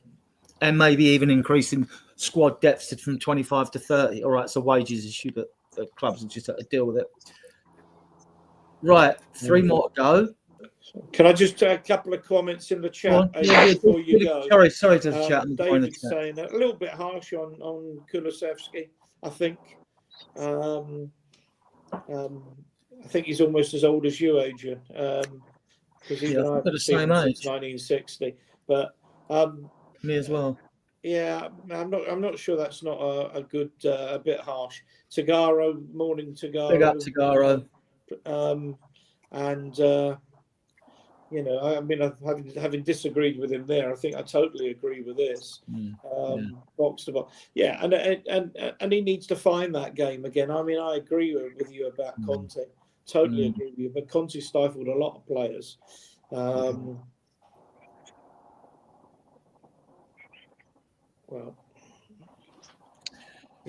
enough, I think Spence would probably be the best inverted fullback in the club. But that's I've said with the Porro thing, on the right. I mean, this is what gets me with the inverted bit. When Porro and Kulu were playing together, they would get overloads down the right-hand side. And Udogie doesn't invert much. He links with Maddison and Don on the left, and he gets down. You see him down at the wing. He makes rare incursions around the penalty area, but that's about it. Whereas Porro does, because he's got good technique and a good shot. But you don't see So when Johnson's out there, in fairness to Johnson, you're not getting the overloads down there. And it's whenever our wingers go down, even the same against Brentford, there's always two men on them. There's always two men on them of the opponents. There's two opponents on them every time. So I've got a little bit. I mean, I've warmed to Johnson. I still think he's got a higher level now. At least he shows he can finish. He's composed this season in front of goal. And he is probably our joint top scorer, or maybe one goal below, I don't know, Solanke or whatever. Yeah. I think if we want to get to where we want to get to, we need better than Johnson. That's my honest opinion. I'm disappointed because I was really happy when we signed him. I always liked him, but I just don't think he's good enough. Oh, what haven't I done? I haven't done Jem, pick one. I want to talk about Son. It's something of an enigma at the moment. He clearly still can make really telling contributions. But clearly, he's past not his sell-by date, because we may well sell him. But he's obviously of enormous value to the club commercially, and it does raise the issue of how much game time he's getting for that reason rather than for the contribution he's making on the pitch. Alan? Richarlison. Yeah, I'll take Richarlison. He actually didn't do too bad in defense today. He even stopped. I think David pointed it out. He stopped that shot. It was a laser shot, and it just I think right in the forehead or in the face. And he's a magnet for fouls. He's constantly on the ground, whether or not it's because he got pushed or he fell or whatnot. But offensively, which is where he's supposed to shine, he just is so anonymous, and it's just not good enough. He's not. We only had 9 crosses, so according with the stats, 9 crosses. That's not. That's some service. It's not 37, but it's not a lot of service. So he didn't really get much opportunity to try to put the ball in, at least not from what I saw. But he's not that good on the ball. His passes aren't that great. He did one thing. He had like a scuffle with 2 players and came out the winner of it. Won that duel, but he's just not a very good offensive player. He did better in defense, which is weird to me. I think he does have a knack of being in the wrong place at the right time. Yeah. Well, on the pitch, you mean, Jem? Yeah. And listen, we've been absolutely spoilt over the years by Kane and what he contributed to the game in so many respects. So we deserve and we expect better. And Richarlison has just disappointed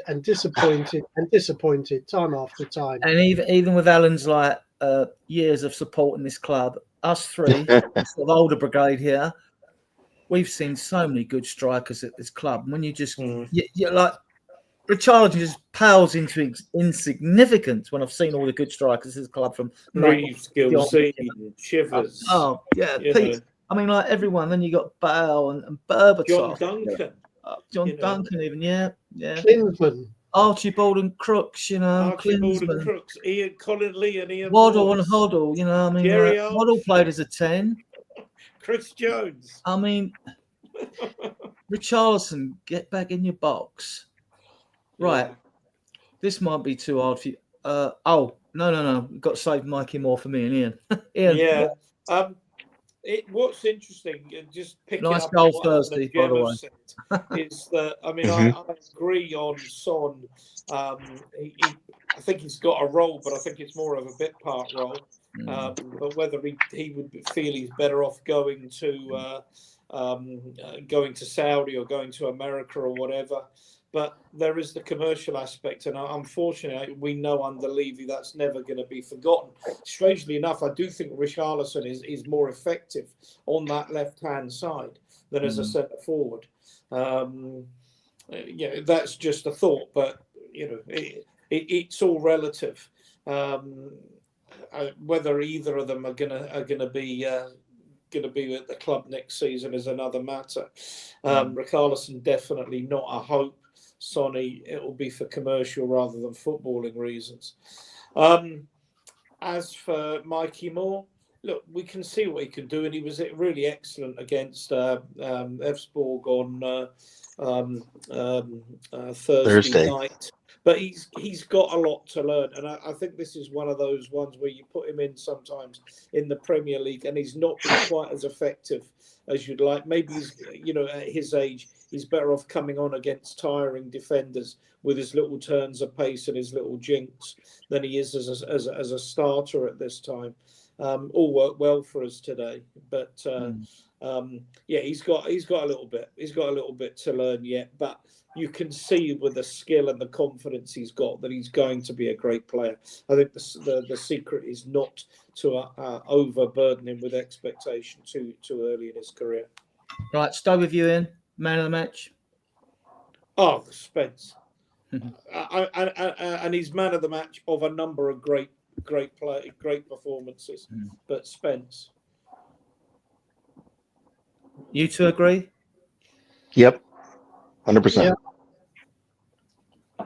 I've been very impressed with him recently. I was still waiting on a few of the appearances he had to see, like, you hold the ball well on the line in tight situations. You can even wriggle out of tight situations. So that's impressed me with him, because when he first came off, there was all these rumours about his attitude. He was at Middlesbrough, he'd been at Leeds, and you thought, like, he went abroad, didn't he? France. I think it was, yeah. No, he's looking at quality. And Dave, the Irish Hotspurs, after Dave was raving about him, he said, this kid deserves an England call-up. I'm not sure how well stocked England are in the right-back position, but he has got quality. He's very skillful. We've had some very skillful fullbacks at the club before, and the likes of Cyril Knowles and Chris Hughton, and fullbacks like that are classy. But he looks a classy fullback, doesn't he? Yeah, I bet Forest are really regretting selling him now. They're suffering without him. He was a Middlesbrough player, Jem. He played. He was on loan at Forest. Yeah. Yep. That's part of the. He didn't get on well with the Middlesbrough manager at the time. Yeah, I mean it's weird how a lot of managers have clearly not fancied him at all, but. I think clearly he has had an attitude problem, but maybe it's because just he wasn't shown the love that he needed. Yeah. Or it was an age thing. Sometimes maturity changes a person for the better. Seems like he because now I see in his interviews he speaks well, and he seems to be very positive comparatively. Before, I think he wasn't as positive.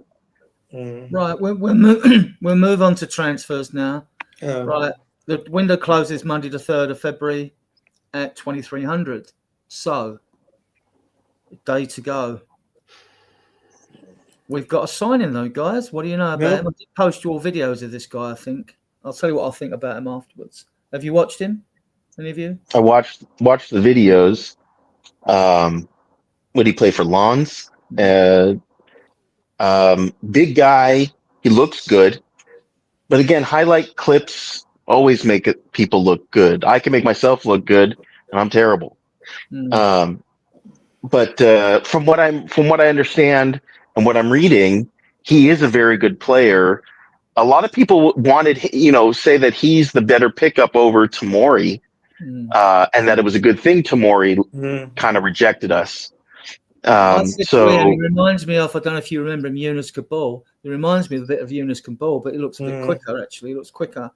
And he progresses the ball, so I like that, because we've only got Romero that really progresses the ball. I mean, like VDV can go on one of his charging runs, but yeah. He looks like a decent prospect. I think it's kind of disappointing that we haven't done anything earlier in the window, and Danso feels like it was a bit of a knee-jerk reaction to Dragishin's injury, although I know they've been tracking him for a while. But, are we going to sign anybody else? Yes. Some of the signs suggest maybe not, and maybe Scarlett's emergence has put them off buying another striker, which I think is disappointing. I'd still hark back to what I've said many times previously. We still need a leader on the pitch in the middle of the park. So that's Kevin Danso. And I'm not sure the homegrown situation with him, it might be good, or even then the European situation with him from the squad, because we've got that issue if we bring Spence into the squad and Kinski into the squad, two have got to drop out, but you could make Odegaard, take him off the list because he's injured, make him prove his fitness. And who else? I forget who else. Maybe you could drop the Richarlison from. Werner. You could drop Werner, couldn't you? Werner, yeah. And then you could, if you only bring in one foreign player, if it's a striker, you could drop Richarlison out of that squad. But you can only do one because you can only change 3 players in Europa League list anyway. So when we re-register the squad at the end of the transfer window, you can only change 3 under the rules. This is another one. These sort of things, one of them piss me off. Sorry, it's just before you move on. Just Nita's comment. Her partner's saying he also has the gift of a long throw. So I don't know about that, but I don't know. Yeah, I think Tomori's a good miss. To be honest, I'm not. I think he's a little bit iffy in possession. I think what I've seen of Dasko, he looks like he's really comfortable on the ball and will bring the ball out. And he's an Ange ball player. That's what from the little I've seen of him. Sorry. Anyway, you want to move on? It's your show tonight. No, it's okay. That's okay. So, Jem, do you think Real Madrid still want Romero? Or do you think they look for someone cheaper? They tend to spend their money on like attackers more than. What do you think? I don't think they. I don't think they would consider him an £80 million player.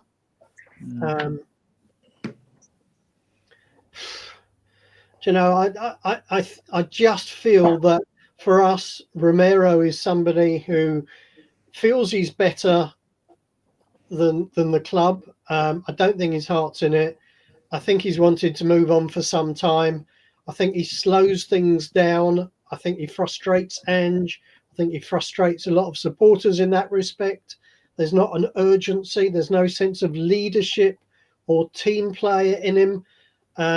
Having said that, you know, he's clearly a very fine footballer under certain circumstances, but he does make horrendous mistakes. He does get caught out of position a lot. His anticipation is not that brilliant. Honestly, I'd be happy for Romero to go at half that price. I wouldn't. I'm a big fan. I actually think that he's quality. With the goals we've conceded in our penalty area this year, the amount of goals we've conceded in the left-hand side of the goal mouth, which is I stopped counted at 15, right? And that's on the Porro Romero side when he's fit and he's playing, right? I just think like I think he's our best defender, but that's just my opinion, and people will scoff at that and probably throw pelts at me for it. But it's all subjective with players, isn't it? You know, you either like them or you don't. He's an Argentine international, World Cup winner. You don't get to be that by being a bad player. No. I just don't think his heart's in it for us, and I don't think he's the right player for this team. I get the Real Madrid interest if they're thinking of a similar player to Sergio Ramos, but that isn't as psychotic as Sergio Ramos. Right? We've probably had more sending offs than like I don't know who than anyone else in football, right? Yeah. So on Danso though, what I've seen in the video, he's good. He looks good going forward. He looks quick. Didn't see much of his heading ability in the video, unless I missed it. But he is like a tank. You don't want him running at you at full pelt, really. If he's doing them breaks when he's doing them runs in midfield and video. Yeah, we'll see. I can't really comment on a player till the end of the season, and we've got to see how much game time he gets. This is the sort of thing I read that fucking annoys me, right? Axel Disasi loan deal agreed with Chelsea, right? So the club have agreed to deal with Chelsea for the money. The player has yet to agree with us. Chelsea have refused to allow the player to move to Aston Villa, where he wanted to go because they got Champions League football, I think. So now he's different. To me, if you differ and you don't want, it's like Ange says, if you've got to do a hard sell to get a player to your club, then he's not really want to come, is he? Well, unless it's just the money. Well, like, forget it. Don't go there. Move on. Yeah. Yeah, We keep hearing how hard the club is working to bring in players. What kind of players do you think they're working really hard to bring in? Having brought in Danso already, which may or may not have been part of their original plan. Who else do you think they might be looking at seriously? Well, it is hard to bring players in that don't want to come, isn't it? Yeah. Or clubs don't want to sell. You know. I wonder if the shock's going to be the Southampton boy. I'm going to come into him. I'd really like to think so. I like the look of him a lot, and personally I would break the bank to get him and Liam. Right. I mean, Gem and I will take the piss out of each other, but we've watched a lot of football together over the last 50 years, and we'll often see things the same way. And he's the kind of player that the two of us would be going in the car to watch, really looking forward to watching. I think he's a Spurs player in the making. Absolutely. As soon as I saw him, I thought he's a Tottenham player. Love to see him at Tottenham. This is the rumour. We've offered 50 mil to be paid in the summer, which isn't an issue with clubs. As long as they know they're getting the money, it's not an issue, right? But Saints want Tyra Saul. They're resigned. So are you saying they value Hall at 50 million? No, they value Tyler Diblin. No, I'm kidding. It looked like they were asking Hall instead of the 50 million. Yeah. But Saints want Tyra Saul. I'd happily do that deal. I think he's got bags of potential.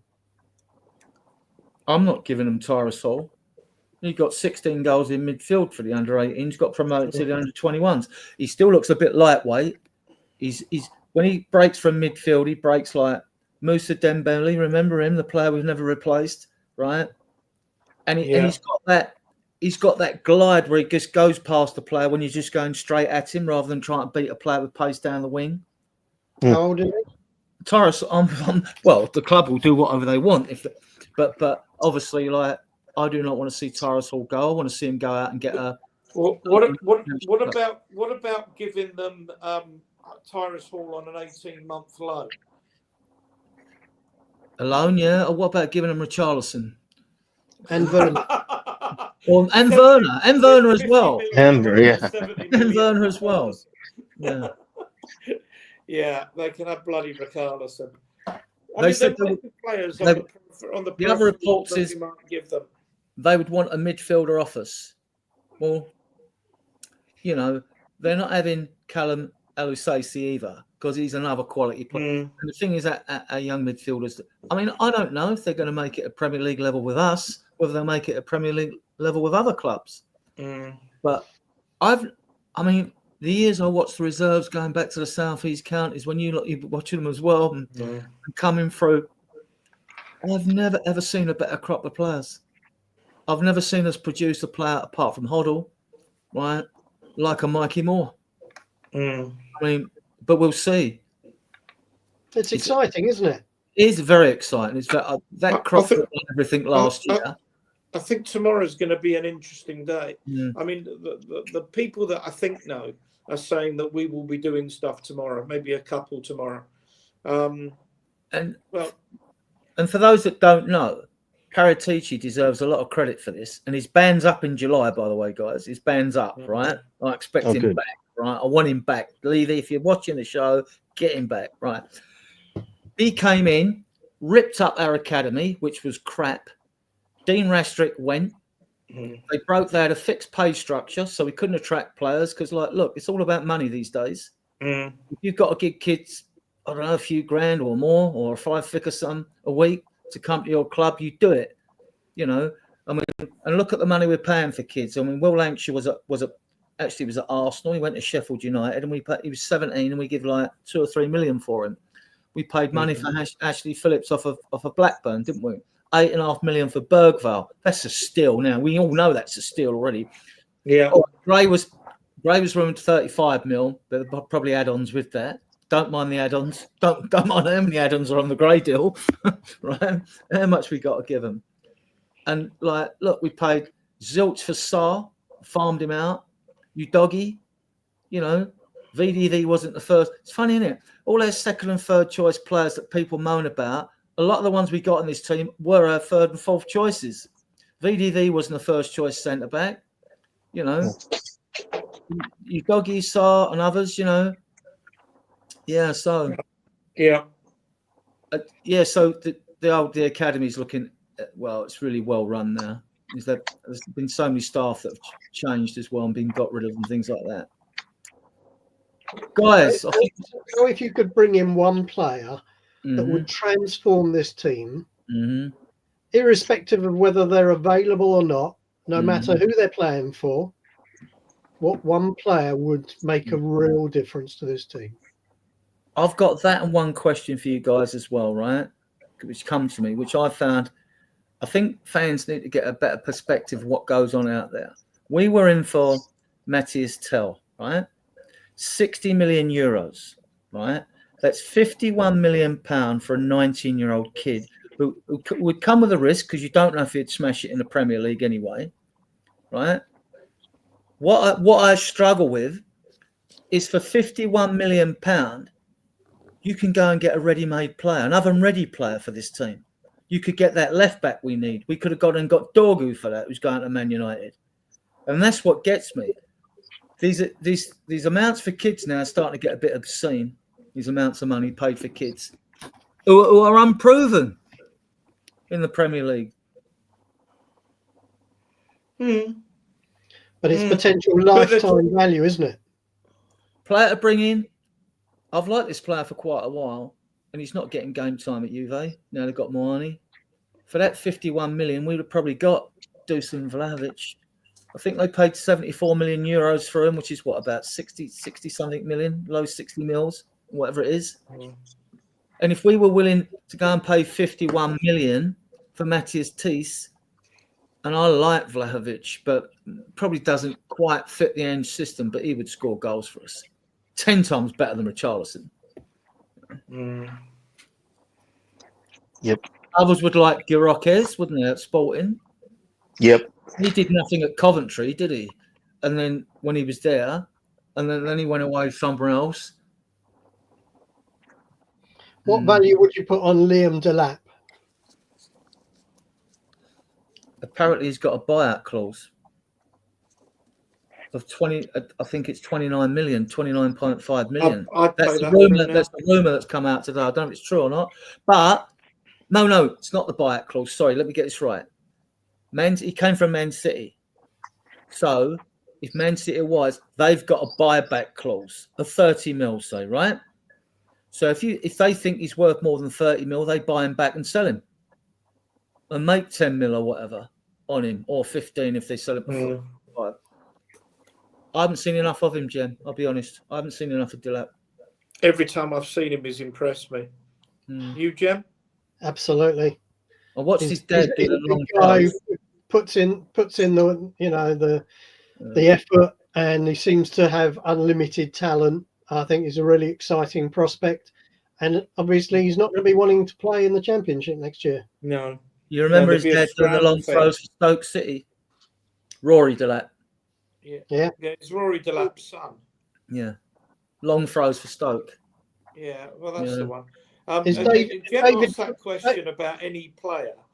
Yeah. A name that has been linked, and I think there's zero chance of him getting it, but I think would be really good in this system, and he could play wide right or wide left, which is where we need more ability and more pace. Nico Williams. Nico Williams, yeah. I mean, if you're plucking names out the air. Which one? Nico Williams, the boy from Atletico Bilbao. Yeah. Plays for Spain.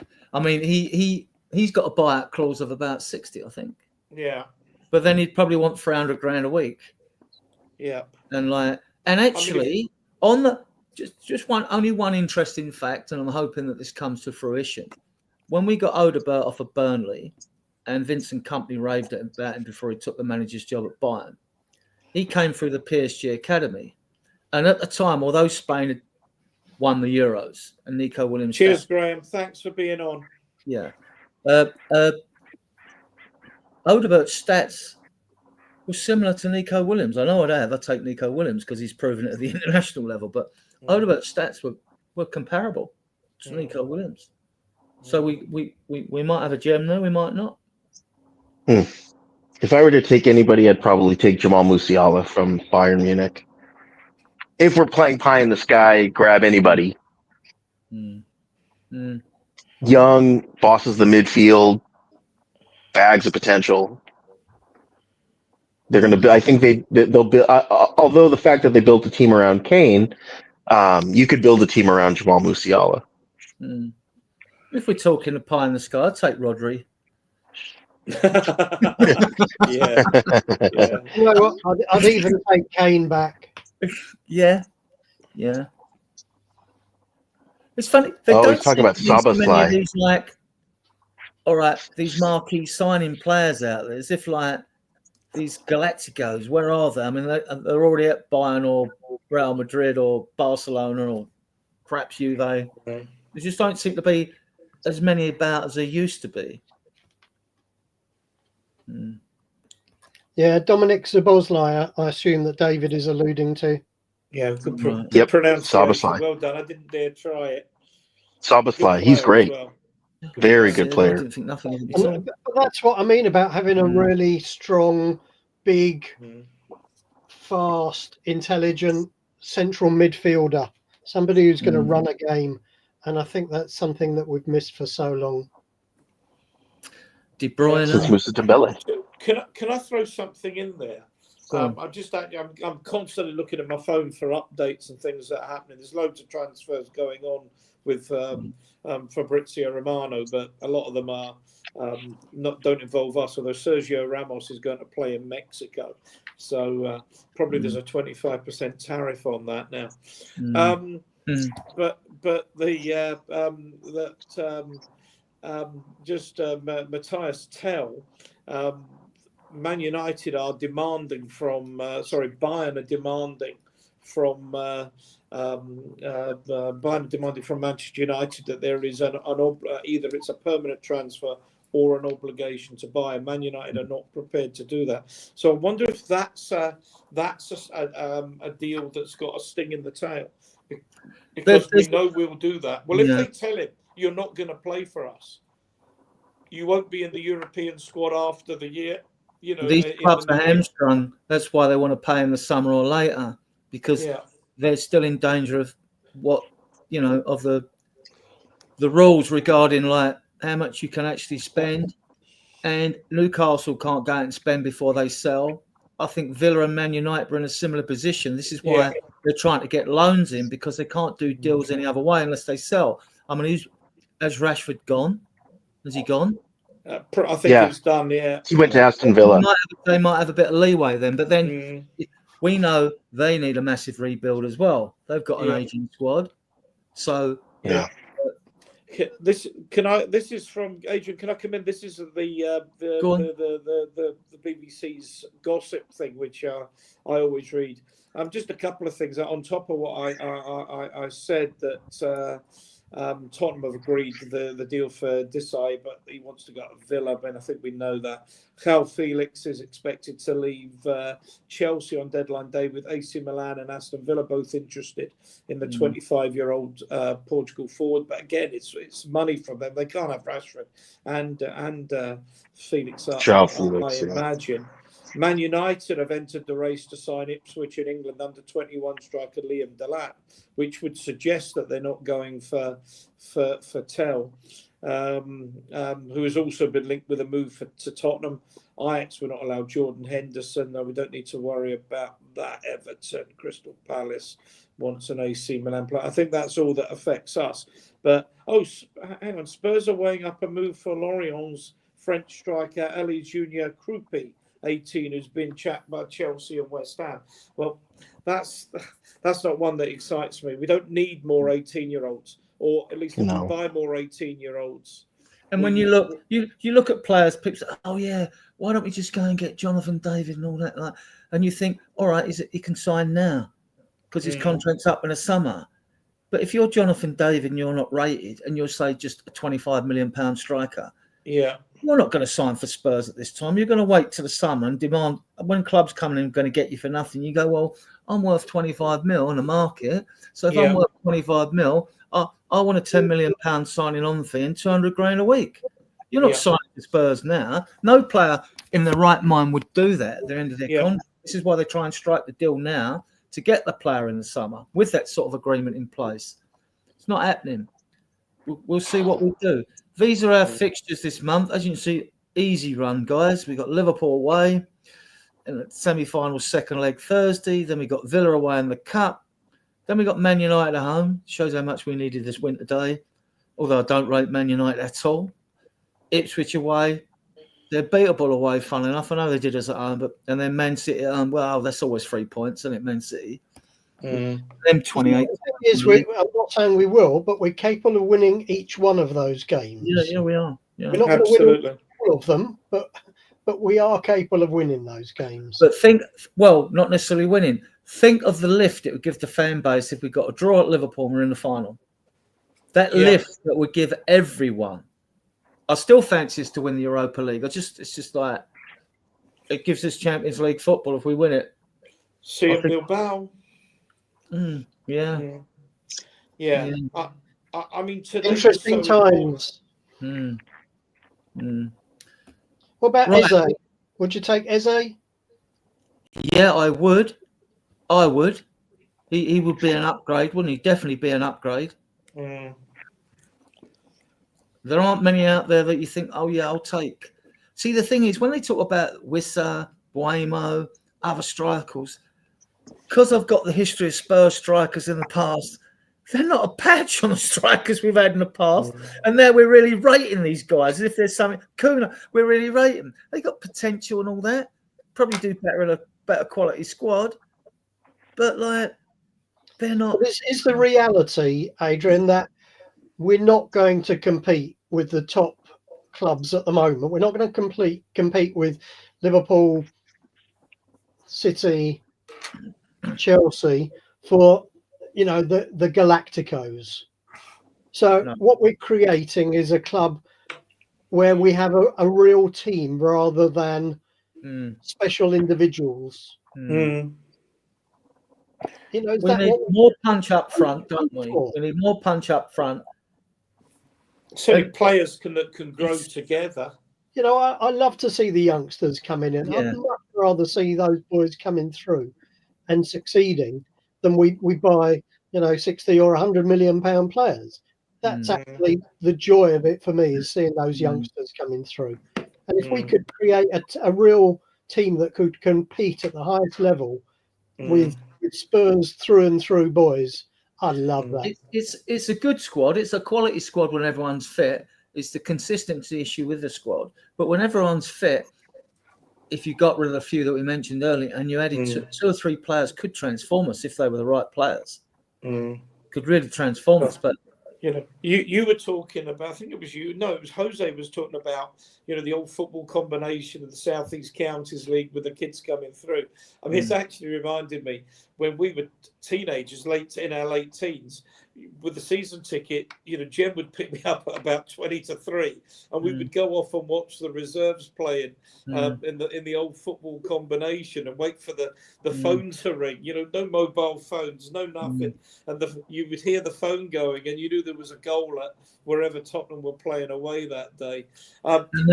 Even at the home games, and they had all them little numbers boards, which they would tell you what the half-time scores were. That's exactly. And the guy going round going, "Peanuts!" Remember him? Remember the Peanuts guy?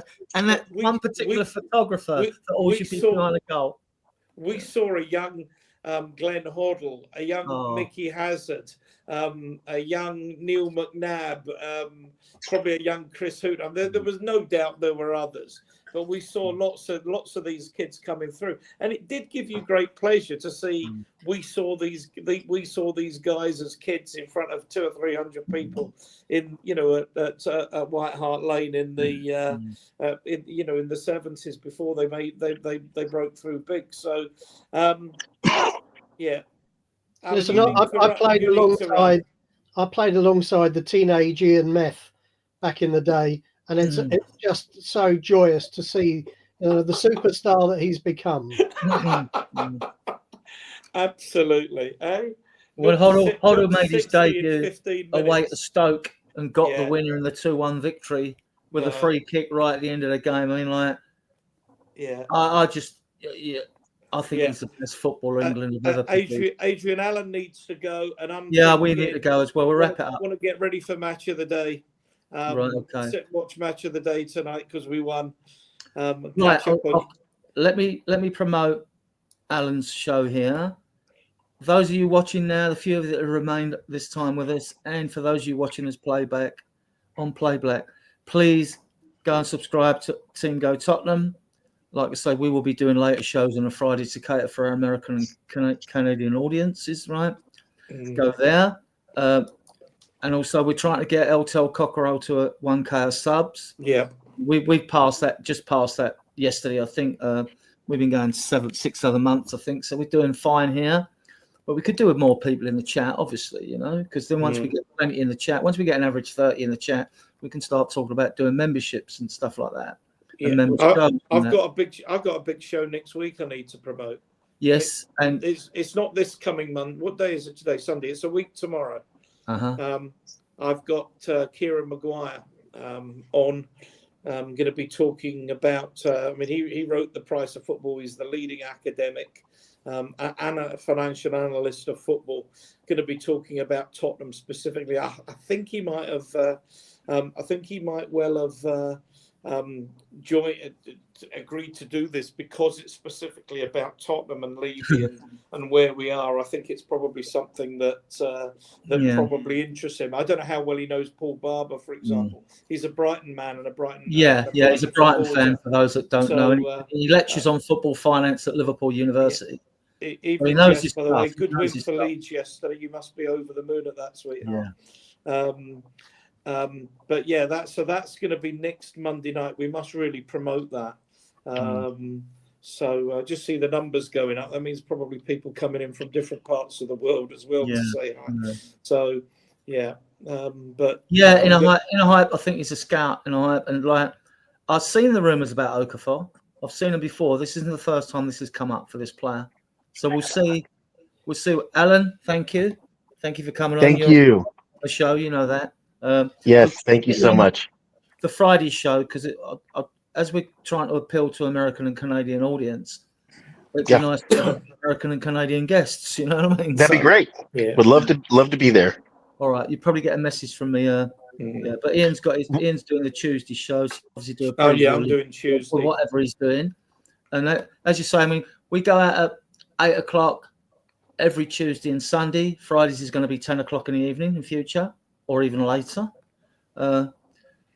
And like, if you could just please subscribe to the little ticker down below that's running, smash the like button, leave a comment, and subscribe to the channel. It all helps the algorithm. We're growing nicely. We're not in a great rush, but the quicker we grow, the better we feel, basically. Yeah. So with that, guys, I want to thank all my guests. You know who you are, my fellow admin. And I'm going to play you out with Center Stream. Hang on.